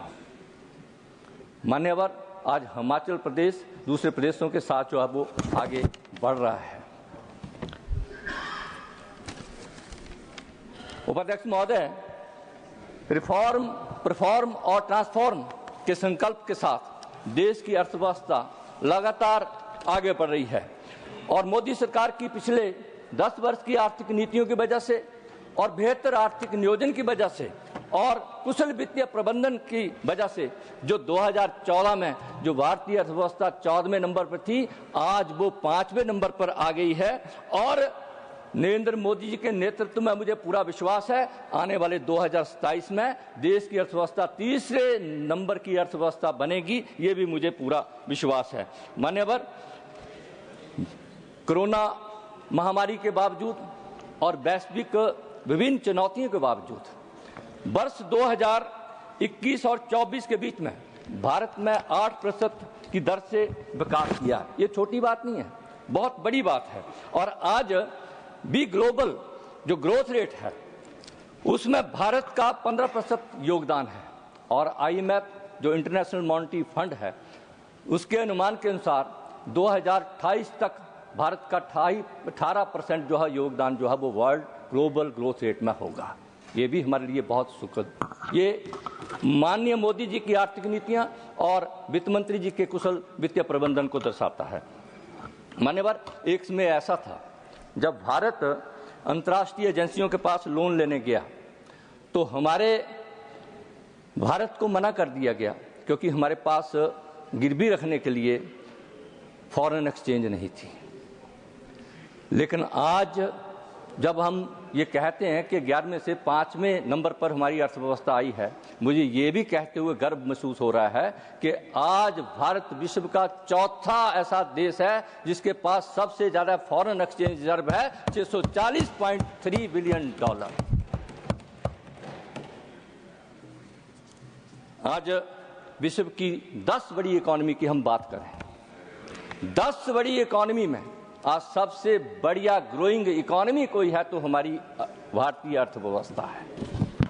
आज कॉस्ट ऑफ लिविंग अगर हम भारत की दूसरे देशों से कंपैरिजन करें तो cost of living, cost of consumption, cost of construction हमारे देश में कम है दूसरे देशों की अपेक्षा में। पॉवर्टी रेशो जो 2013-14 में 29.17% थी, 2022-23 में घटकर 11.28% और 10 साल के अंतराल में या 17.89% कम हुई है। और during this period people please give me 2 minutes, people during this period comes out of poverty index are 24.82 crore यानी 25 करोड़। उपाध्यक्ष महोदय, मैं जीएसटी की बात करना चाहता हूं। हमारे पूर्व में वित्त मंत्री 2 minute please, 2 minute please give me 2 minute sir, please give me 2 minute. मैं बात करूं पार्टी, बहुत सारे लोगों को बोलना है। 2 मिनट, कुछ डाटा में 2 मिनट।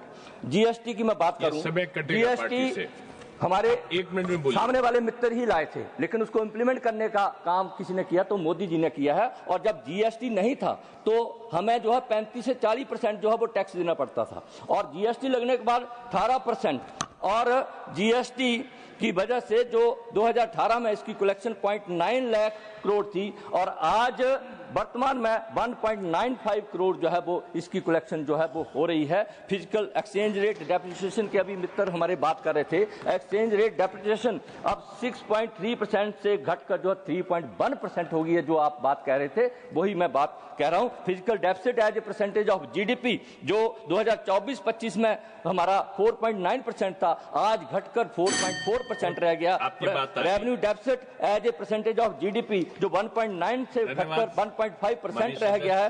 पर कैपिटा इनकम हमारी 86,454 करोड़ से 2.7 लाख हमारी हो गई है। टैक्स पेयर जिनकी बात कर रहे थे 3 करोड़ 80 लाख अब बढ़कर जो है वो लगभग 6 करोड़ 77 लाख हो गए हैं। बैंक एनपीए हमारे 11% से 0.6 हो गए हैं। टैक्स एग्जम्पशन 2 लाख से जो है। मेरा अनुरोध है कि जो भी वक्ता हो अपने आप से टोकना ना पड़े, जितना समय निर्धारित है उसमें बोलिए।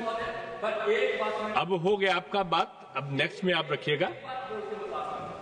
देखिए आपको दूंगा तो सबको देना पड़ेगा मुझे, इसलिए आपका अगर पार्टी काटने का समय तैयार है तो मैं दे सकता हूं, नहीं आपका अगर माननीय मंत्री जी कहें तो।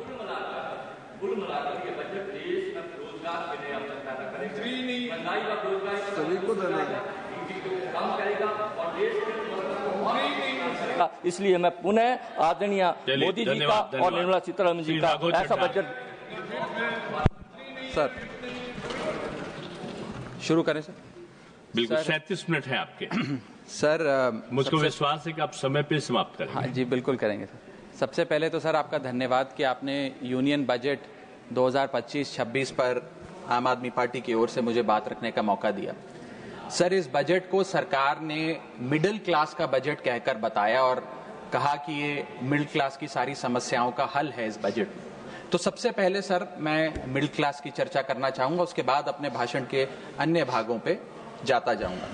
सर पहली बात तो यह है कि सरकारें मिडिल क्लास को एक आत्मा रहित कंकाल समझती हैं जिसकी हड्डियों पे चढ़ के $5 ट्रिलियन इकोनॉमी बनाना चाहती हैं। सर इस देश का मिडिल क्लास कमर तोड़ मेहनत करता है, लेकिन इस मेहनत के बावजूद मिडिल क्लास गरीब हो रहा है, अमीर नहीं हो रहा। गरीबों के लिए तो अक्सर सब्सिडीज और स्कीम्स लाई जाती हैं जो कि लानी भी चाहिए। अमीरों के लिए production linked incentives, rebate, tax incentives न जाने क्या क्या लाया जाता है, लेकिन इस देश के मिडिल क्लास को कुछ हासिल नहीं होता। ऐसा लगता है कि सरकारें समझती हैं कि देश के मिडिल क्लास के ना सपने हैं ना अरमान है, लेकिन वो सोने का अंडा देने वाली वो मुर्गी है जिसकी गर्दन जब चाहे मरोड़ के टैक्स वसूल लिया जाए। इसी के चलते सर मैं कहना चाहता हूं कि इस देश में मांग यानी कि डिमांड इसलिए गिर रही है क्योंकि इस देश का मिडिल क्लास सिकुड़ रहा है। तमाम आंकड़े एफएमसीजी सेक्टर से लेके गाड़ी बेचने वाले कंपनियों की सेल्स के आप उठाकर देखेंगे तो वो आपको यही बताएंगे कि इस देश का मिडिल क्लास खर्च नहीं कर रहा, और खर्च इसलिए नहीं कर रहा क्योंकि उसकी जेब में आमदनी ही नहीं है। मिडिल क्लास खाली सेंसस के लिए नहीं है सर, उसके भी अपने अरमान हैं, उसके अपने सपने हैं। 1989 में यूनाइटेड स्टेट्स ऑफ अमेरिका में एक पिक्चर बनी थी जिसका नाम था Honey I shrunk the kids. मुझे लगता है भारत देश में वर्ष 2025 में पिक्चर बननी चाहिए honey I shrunk India's middle class. Sir मैं आपको साफ तौर पे बताना चाहता हूं कि मिडिल क्लास टैक्स उससे वसूला जाता है जैसे उससे किसी अधिकार से हम टैक्स ले रहे हैं और सुविधा उसको एहसान मुताबिक दी जाती है। सर नेस्ले इंडिया के अभी आंकड़े आए जो इस देश की सबसे बड़ी एफएमसीजी कंपनियों में आता है। उस आंकड़ों में यह पता लगा कि 8 वित्तीय वर्षों में इस वर्ष सबसे कम ग्रोथ उन्होंने दर्ज कराई है। और जब नेस्ले इंडिया के चेयरमैन से यह बात पूछी गई कि क्यों आप अपनी लोएस्ट ग्रोथ पर आ गए, तो नेस्ले इंडिया के चेयरमैन ने कहा कि भारत का मिडिल क्लास खरीद नहीं रहा, भारत का मिडिल क्लास सिकुड़ रहा है। मैं महंगी गाड़ी और महंगे मकानों की बात नहीं कर रहा सर, लेकिन सस्ती गाड़ी और सस्ते मकान जो मिडिल क्लास खरीदता है उनकी डिमांड घटती जा रही है, उसकी प्रोडक्शन घटती जा रही है, जिसका सीधा इंपैक्ट हमारी इकोनॉमी पर है। काफी चर्चा हुई सर सरकार द्वारा कि हम मिडिल क्लास के लिए 12 लाख की टैक्स रियायत लेकर आए। मैं सर बतौर चार्टर्ड अकाउंटेंट ये बताना चाहता हूं कि ना ही ये टैक्स एग्जेम्पशन है, ना ही ये टैक्स डिडक्शन है, ये एकमात्र टैक्स रिबेट है। इस रिबेट का स्वागत हम सब करते हैं, हम सबको खुशी हुई, लेकिन मैं आपको इन तीनों में फर्क बताना चाहता हूं और ये दिखाना चाहता हूं कि कैसे चोर दरवाजे से इंडियन मिडिल क्लास से अभी भी इनकम टैक्स वसूला जा रहा है। पहली चीज सर, ये इनकम टैक्स एग्जेम्पशन नहीं है। एग्जेम्पशन होता है जैसे एक सोर्स ऑफ इनकम पर इनकम टैक्स लगे ही ना, जैसे कि इस देश में एग्रीकल्चरल इनकम, खेती बाड़ी से जो कमाई होती है उस पर कोई इनकम टैक्स नहीं लगता, ये वो नहीं है। ये टैक्स डिडक्शन भी नहीं है। टैक्स डिडक्शन होता है कि फर्ज करिए आपने साल में 15 लाख रुपए कमाए, इनकम टैक्स डिडक्शन आपको 12 लाख रुपए की मिली, तो 15 घटा 12 3 लाख पर आपको इनकम टैक्स देना पड़ेगा। ये टैक्स डिडक्शन भी नहीं है, ये टैक्स रिबेट है। यानी कि 12 लाख तक अगर आपने पैसा कमाया साल में तो आपको इनकम टैक्स नहीं देना, लेकिन जैसे ही 12 लाख से ज्यादा, फर्ज करिए आपने 12 लाख 1,000 रुपए कमाया, तो पूरे 12 लाख 1,000 पे आपके स्लैब अनुसार आपसे इनकम टैक्स वसूला जाएगा। और दूसरी चीज, कैपिटल गेन्स पे, यानी कि अगर आप अपने कोई मकान बेचते हैं, सोना बेचते हैं, इक्विटीज बेचते हैं, शेयर्स बेचते हैं, उस पर जो कैपिटल गेन पे, मुनाफे पे लगता है टैक्स, वो इस 12 लाख की सीमा में नहीं आएगा, उस पे आपको अतिरिक्त टैक्स देना पड़ेगा। सर लेकिन इस 12 लाख की रियायत से कितने लोगों को भारत देश में फायदा हुआ, यह भी समझने की आवश्यकता है। हम 140 करोड़ की आबादी वाले देश में रहते हैं, जिसमें मात्र 8 करोड़ लोग इनकम टैक्स की रिटर्न भरते हैं, और इन 8 करोड़ लोगों में से मात्र 3 करोड़ लोग इनकम टैक्स भी भरते हैं। यानी कि 8 करोड़ लोग इनकम टैक्स की रिटर्न भरते हैं, 5 करोड़ लोग जीरो इनकम दिखा के अपनी इनकम टैक्स की रिटर्न भरते हैं, जीरो टैक्सेबल इनकम, और उनसे कोई इनकम टैक्स नहीं वसूलती। लेकिन जो बाकी 3 करोड़ बचे, मात्र वो ही इनकम टैक्स भरते हैं। तो किन लोगों का फायदा हो रहा है, ये भी समझने की आवश्यकता है। और इसका मुकाबला आप करिए सर, सीएमआई का डेटा बताता है कि इस देश में कंजम्पशन के आधार पे 43 करोड़ इंडियंस, 43 करोड़ भारतीय भारत की मिडिल क्लास में आते हैं। 43 करोड़ में से मात्र 2 से 3 करोड़ लोगों को ही इसका फायदा होने जा रहा है। उसका हम स्वागत करते हैं, लेकिन बाकियों के लिए क्या? वित्त मंत्री जी ने यह फैसला जब सुनाया तो कहा कि इससे भारत की कंजम्पशन बढ़ेगी, खपत बढ़ेगी, और इकोनॉमी का चक्का, इकोनॉमी का पहिया चलने लग जाएगा। मैं आपको बताना चाहता हूं और इस सदन में भविष्यवाणी करता हूं सर, कि इस टैक्स रियायत से इस देश की कंजम्पशन नहीं बढ़ने वाली। अगर आप वास्तव में इस देश की खपत यानी कि कंजम्पशन बढ़ाना चाहते हैं, तो आपको इनकम टैक्स के साथ साथ जीएसटी नाम का टैक्स कम करना पड़ेगा, क्योंकि जीएसटी वो टैक्स है जो इस देश का अमीर से अमीर आदमी और गरीब से गरीब आदमी भी देता है। जब गरीब आदमी अपने घर में चूल्हा जलाने के लिए माचिस खरीदता है तो उस पर भी जीएसटी देता है, और अमीर आदमी जब सफर करने के लिए मर्सिडीज और बीएमडब्ल्यू खरीदता है उस पर भी जीएसटी देता है। जीएसटी वो लोग भी देते हैं जो इनकम टैक्स नहीं भरते, जीएसटी वो लोग भी देते हैं जिनको सरकार, उन 80 करोड़ भारतीयों को जिनको फ्री राशन देती है, जीएसटी उनसे भी वसूला जाता है। तो सही मायने में अगर आप भारत में खपत यानी कि कंजम्पशन को बढ़ाना चाहते हैं, इकोनॉमी रिवाइव करना चाहते हैं, तो आपको जीएसटी कम करना पड़ेगा और जीएसटी स्ट्रीमलाइन करना पड़ेगा। सर मिडिल क्लास इस देश का सबसे देशभक्त क्लास है, जो सबसे ज्यादा टैक्स देता है। और सर जब नौकरी से लौटता हुआ साधारण पैंट शर्ट पहने मिडिल क्लास का आदमी मेट्रो की लाइन में खड़ा होता है, तो उसे यह चिंता नहीं होती कि घर जाकर कौन सी पिक्चर देखूंगा या कौन सा पकवान खाऊंगा। उसे यह चिंता होती है कि मैं अगले हफ्ते अपने बच्चों की फीस कैसे भरूंगा, बाबूजी का ऑपरेशन कैसे कराऊंगा, या बड़े साल नौकरी कर ली, अब एक स्कूटी खरीद लेता हूं, लेकिन जब बाजार जाता है तो पता लगता है वो स्कूटी जो 4 लाख की, जो 40,000 की मिलती थी, वो अब 1 लाख रुपए की मिलने लगी, या वो ऑल्टो गाड़ी जो 3-3.5 लाख की मिलती थी अब 10 लाख रुपए की मिलने लगी। ये सच्चाई है सर, और इसलिए है क्योंकि सर सैलरी बढ़ती नहीं, बचत होती नहीं, सिर्फ और सिर्फ महंगाई बढ़ती है। और सर मैं ये भी आपको बताना चाहूंगा, रिपोर्ट्स बताती है, इकोनॉमिक सर्वे ऑफ इंडिया बताता है कि सैलरी औसतन मात्र 3% बढ़ी है पिछले वित्तीय वर्ष में, जबकि food inflation 10%, health care inflation 15%, और कंज्यूमर प्राइस इन्फ्लेशन और न जाने कितनी इन्फ्लेशन तो इनसे कहीं ज्यादा ऊपर आंकड़ों पर आज मंडरा रही है, लेकिन उसके मुकाबले सैलरी मात्र 3% बढ़ी। सर देश का मिडिल क्लास एक बहुत बड़े डेट ट्रैप में भी फंसने जा रहा है। मैं ये भी भविष्यवाणी आज करना चाहूंगा, क्योंकि भारत का household debt to GDP ratio आज 40% पे खड़ा हो गया। सरल भाषा में बताऊं तो भारत के मिडिल क्लास परिवार आज रोजमर्रा के जीवन के लिए, अपने डेली एक्सपेंसेस के लिए लोन लेने पर मजबूर हो गए हैं, चाहे वो पर्सनल लोन हो, चाहे वो क्रेडिट कार्ड के जरिए हो, या चाहे वो अन्य प्रकार से फाइनेंशियल इंस्टीट्यूशन से ब्याज पर पैसा लेना हो।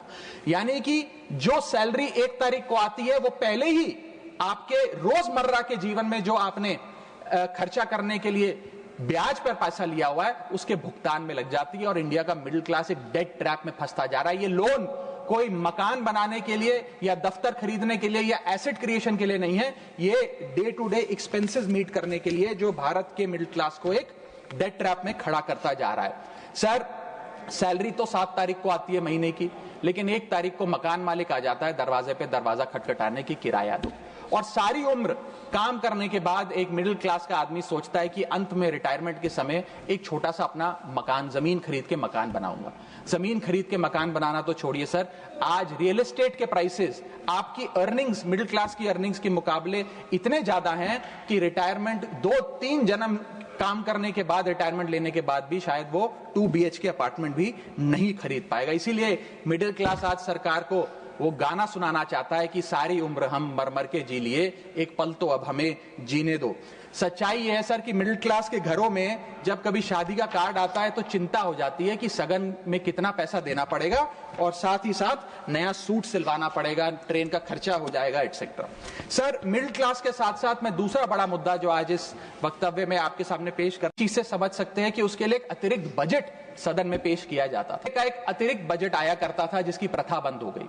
आप इस भारतीय रेल के महत्व इसी चीज से समझ सकते हैं कि उसके लिए एक अतिरिक्त बजट सदन में पेश किया जाता था, क्योंकि अब रेल बजट पेश नहीं होता तो उस पर व्यापक चर्चा भी नहीं होती। लेकिन इस वक्तव्य के माध्यम से मैं रेल बजट से संबंधी कुछ चीजें आपके सामने अवश्य रखना चाहूंगा। इस यूनियन बजट 2025-26 में माननीय वित्त मंत्री जी ने 2,55,000 करोड़ की फाइनेंशियल एलोकेशन रेलवेज की कैपेक्स के लिए मांगी है। ये 2009 से 2014 के बीच में लगभग 50,000 करोड़ होती थी, जो आज इतने गुना, 5 गुना बढ़ के 2.5 लाख करोड़ से ऊपर हो गई है। तो इस पे व्यापक चर्चा अवश्य होनी चाहिए। सर, भारतीय रेल जो भारत की लाइफलाइन कहलाई जाती थी, आज उसकी स्थिति ऐसी है कि अगर मजबूरी ना हो तो शायद कोई यात्री रेल की ओर देखना भी ना चाहे। रेल जनता का रेल जरूर बना रही है, और इसका कारण यह है कि भारतीय रेल को अपनी PR, सोशल मीडिया कैंपेन्स और रील्स ज्यादा पसंद है, ना कि रेल की सुविधाओं को कैसे बेहतर करना है वो पसंद है। सर, भारतीय रेल एक समय इस देश के 140 करोड़ आबादी का गौरव और उम्मीद हुआ करती थी, गरीबों का सहारा हुआ करती थी। लेकिन आज मैं बताना चाहता हूं कि भारतीय रेल की वो स्थिति है जो शायद ही पूरे सब कॉन्टिनेंट के तमाम रेलवे से अगर आप कंपेयर करें तो बद से बदतर होती जा रही है। सर, जितनी आबादी ऑस्ट्रेलिया की है, स्विट्जरलैंड की है, डेनमार्क की है, स्वीडन की और अन्य देशों की है, उससे ज्यादा लोग भारतीय रेल में रोज सफर करते हैं। सर, इतना महत्व है भारत की रेलवे का। लेकिन कई बड़ी चिंताएं आज भारत के एक आम रेल यात्री को सता रही हैं, जो मैं चाहूंगा इस बजटरी एलोकेशन के माध्यम से वित्त मंत्री जी और रेल मंत्री जी इसे एड्रेस करें। पहला है सर, घटती रफ्तार और बढ़ता किराया।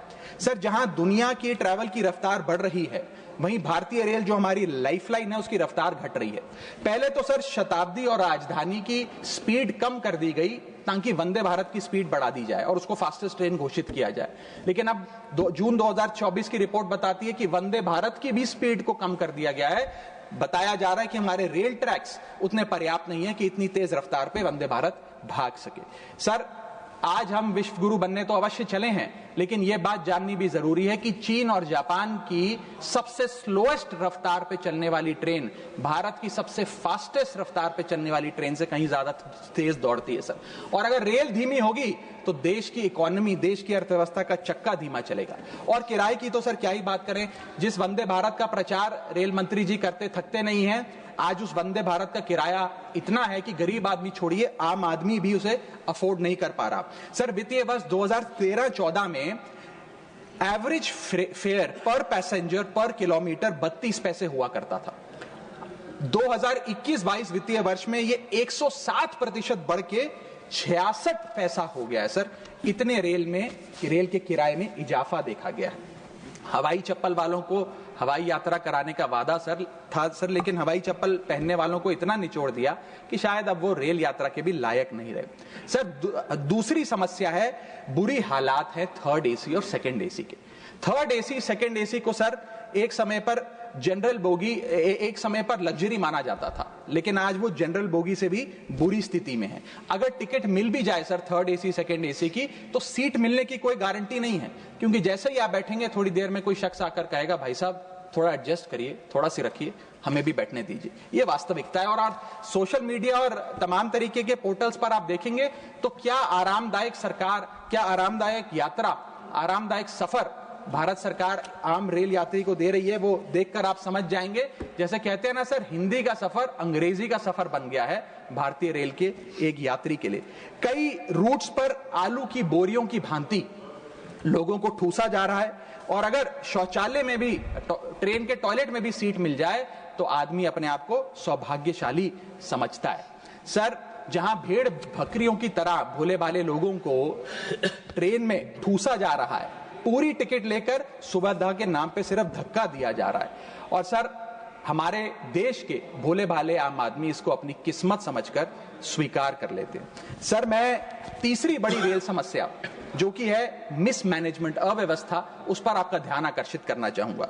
सर पहले तो रेल की टिकट मिलती नहीं, अगर मिल भी जाए, आपने अगर 2, 2.5, 3 महीने पहले टिकट बुक कराई हो, टिकट कंफर्म हो जाए तो सीट मिलने की कोई गारंटी नहीं। और सर आप अपना अनुभव देखिए, जब आप सबसे पहले प्लेटफॉर्म पर पहुंचते हैं अपनी ट्रेन में चढ़ने के लिए, तो आपको चारों तरफ सिर्फ गंदगी ही गंदगी नजर आती है। अगर बुजुर्गों के साथ या घर परिवार की महिलाओं के साथ आप ट्रैवल कर रहे हैं तो एक क्लीन वॉशरूम तक आपको मुहैया नहीं कराया जाता। और हालात यह है कि लोग मजबूर हैं प्लेटफॉर्म पर अखबार बिछाकर सोने के लिए, और वेटिंग एरिया के नाम पर तो सर सिर्फ एक नेम प्लेट, एक बोर्ड लगा नजर आता है और कुछ नहीं नजर आता। तो सर ट्रेन पे चढ़ने से लेकर ट्रेन पे उतरने तक की एक बड़ी लंबी फहरिस्त है अव्यवस्था की। यहां तक कि सर आज जब इस ठंड के मौसम में एक यात्री एक लंबा सफर तय करता है ट्रेन में और सोचता है कि थोड़ा आराम कर लूं, कंबल चादर खोल के ओढ़ने का प्रयास करता है, तो उस कंबल चादर से इतनी बदबू आती है, इतनी दुर्गंध आती है, और उसके जवाब में रेल मंत्री और रेल मंत्रालय बताता है कि हम महीने में 1 बार कंबल धोते हैं। महीने में 1 बार कंबल धोएंगे तो सर सुगंध आएगी कि दुर्गंध आएगी, मैं चाहूंगा कि सरकार इसका फैसला ले। हाइजीन रिलेटेड कंप्लेंट्स में पिछले 2 वित्तीय वर्षों में 500% का इजाफा हुआ है। ये दिखाता है कि हाइजीन स्टैंडर्ड्स को कितना कॉम्प्रोमाइज करती जा रही है हमारे देश की रेल। और सर अगर प्लेटफॉर्म पे भूख लग जाए तो आपको पानी वाली चाय, गंदे तेल में तले समोसे और छोले भटूरे अवश्य मिल जाएंगे। और इसी के साथ साथ अगर आपने IRCTC का खाना बुक किया हो और रेल विभाग आपको खाना दे, तो जब वेज थाली आप मंगाएंगे तो उसमें आपको कॉम्प्लीमेंट्री मच्छर, कॉकरोच और कीड़े मकोड़े भी नसीब हो सकते हैं। जब आप वेज थाली ऑर्डर करेंगे और ये आपको नसीब नहीं होंगे तो सूखी रोटी, कच्चे चावल और पानी जैसी दाल तो अवश्य मिलेगी। सर महाकुंभ को लेकर कई आयोजन बड़े बड़े किए गए और कहा गया कि भारतीय रेल बड़ी सक्रिय होकर महाकुंभ का आयोजन कर रही है। मैं बताना चाहूंगा कि प्रयागराज का रेलवे स्टेशन और आसपास के कई रेलवे स्टेशन को बंद करना पड़ा क्योंकि सरकार क्राउड मैनेजमेंट नहीं कर पाई। और कहां पर ये स्पेशल ट्रेन चल रही है महाकुंभ के लिए, मैं पूछना चाहूंगा कोई व्यक्ति है जिसके पास एक स्पेशल ट्रेन की कंफर्म टिकट है सर? और सर मैं चौथी बड़ी चीज जिस पर आपका ध्यान आकर्षित करना चाहूंगा वो है आम आदमी से लूट। सर पहले तो IRCTC की वेबसाइट का इंटरफेस कुछ इस प्रकार है कि आप टिकट बुक नहीं कर पाएंगे। जब बुक करने के लिए थर्ड पार्टी एप्स पे जाएंगे तो वो आपसे मोटा कमीशन लेंगी। आप खुदा ना खास्ता आपकी यात्रा कैंसिल हो जाए तो मोटा कैंसिलेशन चार्ज भी आपसे वसूला जाएगा। और प्लेटफॉर्म टिकट की तो क्या बात करें सर, आपके सगे संबंधी अगर आपको प्लेटफॉर्म पर छोड़ने आए तो कितना प्लेटफॉर्म पे खर्चा होता है, कितनी प्लेटफॉर्म टिकट किस रेट पर वसूली जाती है वो आपको पता है सर। और हालात ऐसे हैं कि वहां पर बिस्लरी का पानी आप प्लेटफॉर्म पर खरीदिए तो बिलसेरी का नकली पानी आपको दिया जाता है। ऐसे ऐसे ब्रांड्स के चिप्स, चॉकलेट्स, बिस्किट्स और पानी दिया जाता है जिन ब्रांड्स का आपने कभी नाम नहीं सुना। सर पांचवी समस्या है ज्यादा से ज्यादा नॉर्मल ट्रेन चलाने की आवश्यकता। सर बुलेट ट्रेन और वंदे भारत से ज्यादा किफायती यात्रा नॉर्मल ट्रेन में हो जाए तो देश का आम आदमी खुश हो जाएगा। आज इस भीषण महंगाई और भयंकर बेरोजगारी का है तो आम आदमी का बहुत भला हो जाएगा। सर, इसी के साथ साथ मैं बुजुर्गों की बंद हुई सब्सिडी पर भी आपका ध्यान आकर्षित करना चाहूंगा। 2020 में सरकार ने बुजुर्गों को मिलने वाली रेल टिकट पर जो सब्सिडी थी वो बंद कर दी, जिसके चलते सरकार ने काफी ढोल बजाकर कहा कि वित्तीय वर्ष 22-23 में उन्होंने 2242 करोड़ पैसे 150 मिलियन सीनियर सिटीजन से वसूल किए हैं, यानी कि 2200 करोड़ की रेलवे की इनकम में इजाफा हुआ। अब बताइए सर, क्या हम अपने बड़े बुजुर्गों की हड्डियां निचोड़कर भी पैसा वसूलेंगे? पूरी जिंदगी भर काम करने के बाद एक सीनियर सिटीजन सोचता है कि रिटायरमेंट के बाद तीर्थ करने जाऊंगा, धार्मिक स्थानों पे जाऊंगा, लेकिन आज हम ये सब्सिडी बंद करके उन पर महंगाई का एक बड़ा बर्डन डाल रहे हैं। मैं वित्त मंत्री जी को और रेल मंत्री जी को कहना चाहूंगा कि अगर ये बड़े बुजुर्ग तीर्थ यात्रा पे जाएंगे तो शायद आप ही के लिए दुआएं मांगेंगे। सर, इसी के साथ साथ मैं रेल और जनता की सुरक्षा, ये मेरा आखिरी पॉइंट है सर, इसके टुवर्ड्स भी आपका ध्यान आकर्षित करना चाहूंगा। सर, पहले सुरक्षित यात्रा की गारंटी हुआ करती थी, आज कोई गारंटी नहीं। रेल मंत्री कहते हैं हमने कवच सिस्टम नाम का एक नया सिस्टम लागू किया है, जिससे अब रेल दुर्घटनाएं बंद हो जाएंगी। सर, क्या एक महीना भी ऐसा बीता कवच सिस्टम लागू होने के बाद जब रेल दुर्घटना का कोई समाचार हमारे पास नहीं आया? सर, बीते 5 सालों में 200 से ज्यादा रेल एक्सीडेंट्स हुए हैं, जिसमें 400 से ज्यादा लोगों की मौत और अनगिनत लोग इंजर हुए हैं। सीएजी की वर्ष 2000 जो अभी रिपोर्ट आई वो बताती है कि वित्तीय वर्ष 2018 से 2021 के भीतर जितनी भी ट्रेन एक्सीडेंट्स हुए उसका 75% कारण लैक ऑफ ट्रैक मेंटेनेंस, यानी कि रेल ट्रैक की मेंटेनेंस में जो कमी है उसकी वजह से रेल की दुर्घटनाएं हो रही हैं। हम ये हाउस 2.5 लाख करोड़ रुपए सैंक्शन करने जा रहा है भारतीय रेल को। मुझे उम्मीद है कि कम से कम ट्रैक मेंटेनेंस तो ठीक ठाक तरीके से रेलवे विभाग कराएगा।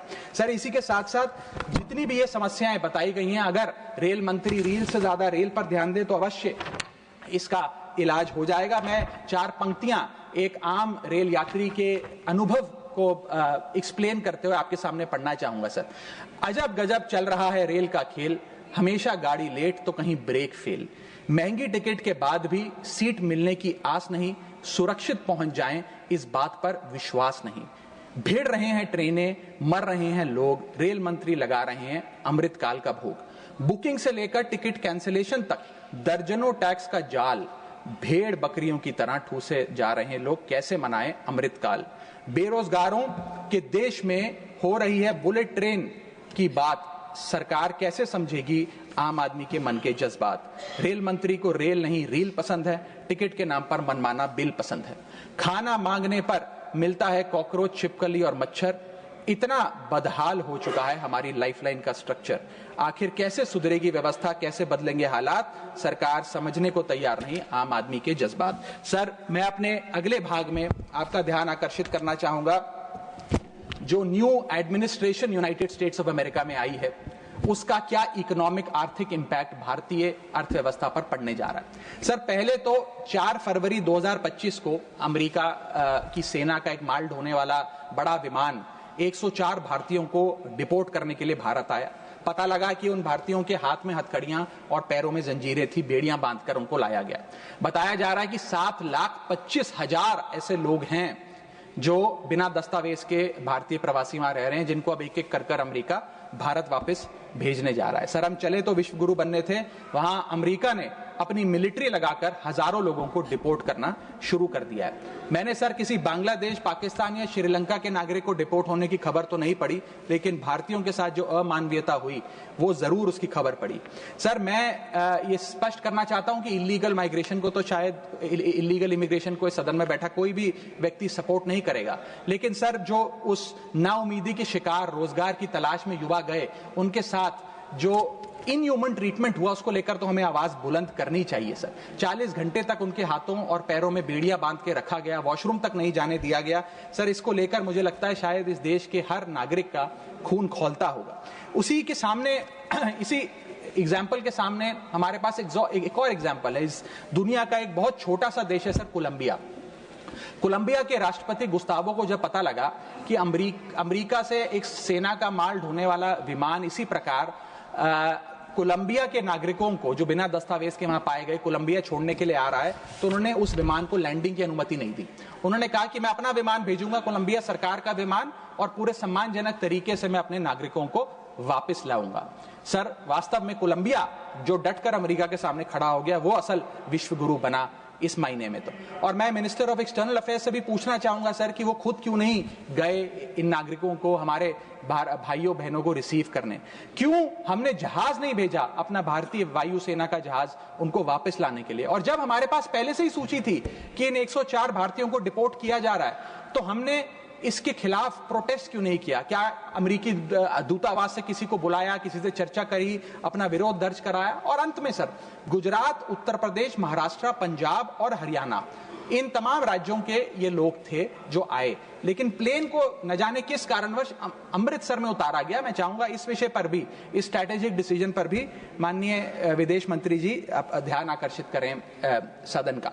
सर, क्या आपने कभी सुना है कि स्विट्जरलैंड का कोई नागरिक, डेनमार्क का कोई नागरिक, ब्रिटेन का कोई नागरिक, नीदरलैंड का कोई नागरिक डंकी रूट के माध्यम से अमेरिका गया हो नौकरी की तलाश में? नहीं सुना होगा सर। भारतीय ही क्यों मजबूर है डंकी रूट के माध्यम से अमेरिका पहुंचकर वहां पर मेहनत मजदूरी, छोटी मोटी लेबर का काम करने के लिए? वो इसलिए सर क्योंकि इस देश में तमाम सरकारों ने हमारे देश के युवा को बेरोजगार रखा। वादा तो था सर 2 करोड़ नौकरियां देने का, लेकिन वो 2 करोड़ नौकरियां दे नहीं पाई सरकार। शायद लैक ऑफ अपॉर्चुनिटीज और अनएम्प्लॉयमेंट के चलते लोग अमेरिका जाने को मजबूर हो गए। मैं बताना चाहूंगा सर, आप इसको इस परिप्रेक्ष्य में भी देखने की कोशिश करें कि अमेरिका के सबसे पिछड़े राज्यों में एक राज्य है मिसिसिपी जो आता है। मिसिसिपी राज्य में अमेरिका की सबसे लोएस्ट पर कैपिटा इनकम है। मिसिसिपी की भी लोएस्ट पर कैपिटा इनकम $48,000 प्रति वर्ष है। उसका मुकाबला करिए सर, कंपेयर करिए भारत की पर कैपिटा इनकम से। भारत की पर कैपिटा इनकम मात्र $1160 है। कहां अमेरिका की सबसे गरीब राज्य की पर कैपिटा इनकम, यानी कि साल में औसतन मिसिसिपी में रहने वाला एक आदमी $48,000 कमाता है, वहां एक भारतीय औसतन $1160 कमाता है। तो क्यों नहीं कोई बेहतर जिंदगी के लिए, ज्यादा पैसा कमाने के लिए अमेरिका जाने पर मजबूर होगा सर? मैं डोनाल्ड ट्रंप एडमिनिस्ट्रेशन की जो इकोनॉमिक इंपैक्ट भारत पे पड़ने जा रहा है उस पर भी आपका ध्यान आकर्षित करना चाहूंगा सर। सबसे पहले H1B वीजास, ये H1B वीजा जो अब भारी रिस्ट्रिक्शंस के साए में फंसे हुए हैं, इसका सबसे ज्यादा अगर नुकसान किसी को होगा तो भारतीयों को होगा सर। वर्ष 2023 में 3,86,000 H1B वीजा एप्लीकेशन अमेरिकी सरकार को आई, जिसमें से 72% एप्लीकेशन भारतीयों की थी। यानी कि अगर H1B मुश्किल होगा तो सबसे ज्यादा मार भारत के स्किल्ड लोगों को पड़ेगी। दूसरा, स्ट्रिक्टर H1B वीजा। अगर स्ट्रिक्टर H1B वीजा होगा और H1B वीजा वालों के वेज में मॉड्यूलेशन करी जाएगी, उसके चलते तमाम वो कंपनियां जो भारतीयों को रोजगार देती हैं अमेरिका में, वो भारतीयों को निकाल कर लोकल अमेरिकन को जॉब्स देंगी, जिसके चलते बहुत बड़ी बेरोजगारी की फौज, हिंदुस्तानियों की फौज परेशान हो जाएगी, भारत वापस आने को मजबूर हो जाएगी। सर, तीसरा पॉइंट, ट्रंप के प्रपोज्ड टैरिफ्स। ये टैरिफ्स क्या है सर जिसकी इतनी चर्चा होती है कि ट्रंप एडमिनिस्ट्रेशन टैरिफ लगाने जा रहा है, प्रपोज टैरिफ लगाने जा रहा है? उसका सरल मैं एक उदाहरण के माध्यम से आपको समझाना चाहूंगा। टैरिफ को आप एक इंपोर्ट ड्यूटी के चश्मे से भी समझ सकते हैं। मान लीजिए अमेरिका में बैठा एक बायर हिंदुस्तान के एक मैन्युफैक्चरर से एक शर्ट खरीदता है 100 रुपए की। आज वो शर्ट उसे 100 रुपए की पड़ती है, लेकिन अगर ये अमेरिका की नई हुकूमत, ट्रंप एडमिनिस्ट्रेशन 20% का टैरिफ शर्ट्स पर लगा दे, एपरल्स पर लगा दे, तो वो 100 रुपए की शर्ट अमेरिका के बायर को 100 रुपए की नहीं 120 रुपए की पड़ेगी। तो वो अमेरिका का बायर हिंदुस्तान से 120 रुपए की शर्ट खरीदने की बजाय 108 रुपए की, 105 रुपए की, 104 रुपए की वियतनाम, फिलीपींस और बांग्लादेश जैसे देशों से खरीदेगा। यह है टैरिफ का खेल, जिसके चलते एक्सपोर्ट्स घटेंगे, मांग घटेगी, कारखाने बंद होंगे, रोजगार जाएगा। सर, पहला आईटी एक्सपोर्ट्स। भारत $245 बिलियन का सालाना आईटी एक्सपोर्ट करता है। इसका 80% export United states of America को होता है। सबसे बड़ा प्रहार आईटी एक्सपोर्ट्स पे होगा। दूसरा, 15 से 25% यूएस टैरिफ्स इंडियन एपरल्स यानी कि टेक्सटाइल्स पर लगने जा रहे हैं, जिसका मैंने उदाहरण अभी आपको दिया।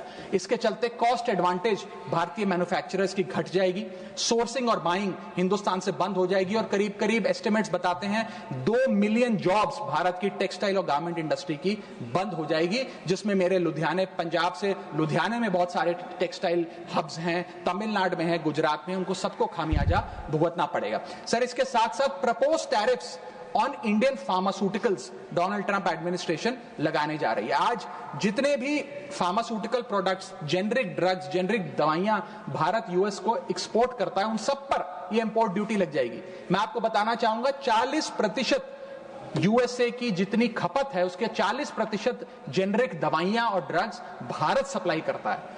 तो इतना बड़ा प्रहार भारत की इंडियन फार्मा इंडस्ट्री पे होने जा रहा है, जिसके चलते रेवेन्यू लॉसेस और जॉब लॉसेस होने जा रहे हैं। तीसरा point, proposed 25%, 25% US tariff on Indian auto companies. Automobile, auto parts बनाने वाली कंपनियों पर 25% की ड्यूटी लगाने जा रही है ट्रंप एडमिनिस्ट्रेशन, जिसके चलते $14 बिलियन का ट्रेड इंपैक्ट होने जा रहा है। और इसके चलते भारत में मैन्युफैक्चर हो रही ऑटोमोबाइल्स की डिमांड घटेगी, एक्सपोर्ट घटेगा, कारखाने बंद हो गए और 10 लाख से ज्यादा लोगों की नौकरियां जा सकती हैं। सर, चौथा और महत्वपूर्ण पॉइंट, एक बहुत बड़ी बेरोजगारों की फौज भारत की ऑलरेडी बेरोजगार फौज में जुड़ जाएगी। पूछिए कैसे सर? सर, 7,25,000 वो लोग जो बिना दस्तावेज के रह रहे हैं, जिन्हें अमेरिका कह रहा है हम भारत भेज देंगे। 1 मिलियन वो लोग जिनका ग्रीन कार्ड अभी पेंडिंग है, उनका ग्रीन कार्ड कैंसिल हो जाएगा। लाखों H1B वीजा एप्लीकेंट जिनका H1B वीजा मिलना अब नामुमकिन सा हो गया है। और उसके अतिरिक्त भारत में जो टेक्सटाइल्स, फार्मा, आईटी और ऑटोमोबाइल इंडस्ट्री है, उसमें जॉब ले ऑफ्स होंगे। यानी कि इन लाखों लोगों की, एक जो अनएम्प्लॉयड लोगों की फौज भारत आकर भारत की ऑलरेडी अनएम्प्लॉयड लोगों की फौज में जुड़ जाएगी, उसको कैसे हम इस इकोनॉमिक साइकिल में रीइंटीग्रेट करेंगे, कैसे इस अनएम्प्लॉयमेंट और अंडर एम्प्लॉयमेंट का सामना करेंगे। सर, मेरा आखिरी पॉइंट इस ट्रंप एडमिनिस्ट्रेशन का जो इकोनॉमिक इंपैक्ट भारत पर पड़ेगा उसके संदर्भ में है, वो ये है सर कि भारत की फॉरेन इनवर्ड रेमिटेंसेस घट जाएंगी, भारत का फॉरेक्स रिजर्व्स घटेगा।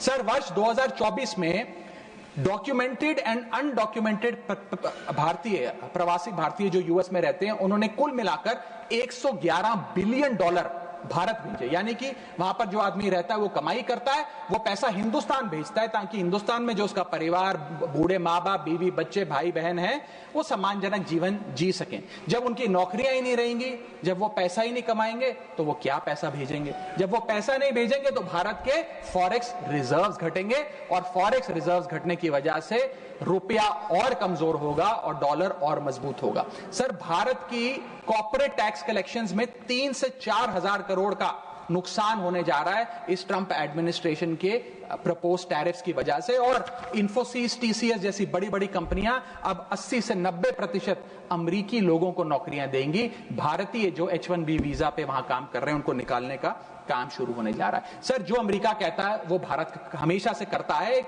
वफादार दोस्त की तरह।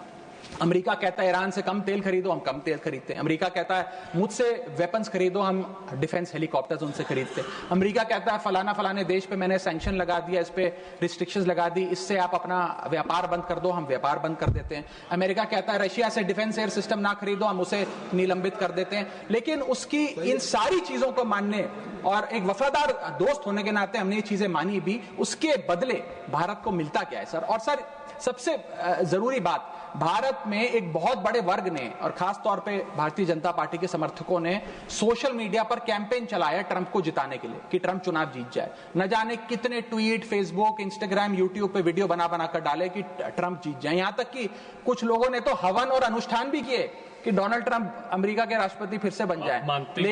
लेकिन उसके बदले हमें हासिल क्या हुआ? पहला झटका जो ट्रंप एडमिनिस्ट्रेशन ने दिया सर, वो भारत को दिया। सर, इन 104 भारतीय जो वापस आए हैं, जिनकी हाथों में जंजीरें और पैरों में बेड़ियां थी, उनके लिए भी सर 4 पंक्तियां लाया हूं, गौर फरमाइएगा। सपना था कि अमेरिका जाकर कुछ कमाएंगे, ये नहीं पता था कि ऐसे बांध कर वापस लाए जाएंगे। हाथों में हथकड़ी, पैरों में बंधी रही बेड़ियां, दर्द से टूटती और चटकती रही एड़ियां, कस के बांधा जंजीरों से जैसे कोई सामान, टपकते आंसू सुनाते हैं क्रूरता की दास्तां। सपने में भी नहीं सोचा था कि ऐसा मंजर, मगर अपनों ने ही खोप दिया पीठ में खंजर। क्या बीती होगी उन पर, ये वो ही जानेंगे, उनके जख्मों को विदेश मंत्री नहीं पहचानेंगे। हर चेहरे पर लिखी है क्रूरता की कहानी, हर चेहरे पर लिखी है क्रूरता की कहानी, गुनाह सिर्फ इतना कि वो है हिंदुस्तानी। सर, अंत में मैं बस समाप्त कर रहा हूं सर। मैं आपका ध्यान आकर्षित करना चाहूंगा devaluation of the Indian rupee पर, कि गिरता हुआ रुपया। सर, रुपये आज ऑल टाइम लो पर है। जब मई 2014 में ये सरकार बनी थी तब $1 58 रुपए के आसपास मंडराता था। आज ₹1 87 रुपीज के आसपास मंडरा रहा है, which is an all time low. Sir, रुपया कोई कागज की एक टुकड़ा, कोई पीस ऑफ पेपर नहीं है, रुपया कोई करेंसी भी नहीं है, रुपया हमारी देश की प्रतिष्ठा है। करेंसी गिरती है तो देश की प्रतिष्ठा गिरती है। तमाम देश एक दूसरे देश को कितना सम्मान देना है ये इस बात से भी तय करते हैं कि उसकी करेंसी की कितनी वैल्यू है। और अगर हमारी इंटरनेशनल पहचान कमजोर होती है तो हमारी अर्थव्यवस्था भी कमजोर होगी। सर, इसके साथ साथ जैसे जैसे रुपया गिरता है हमारे देश में इन्फ्लेशन वैसे वैसे बढ़ती है। इसलिए क्योंकि हम बहुत सारी वस्तुएं इंपोर्ट करते हैं।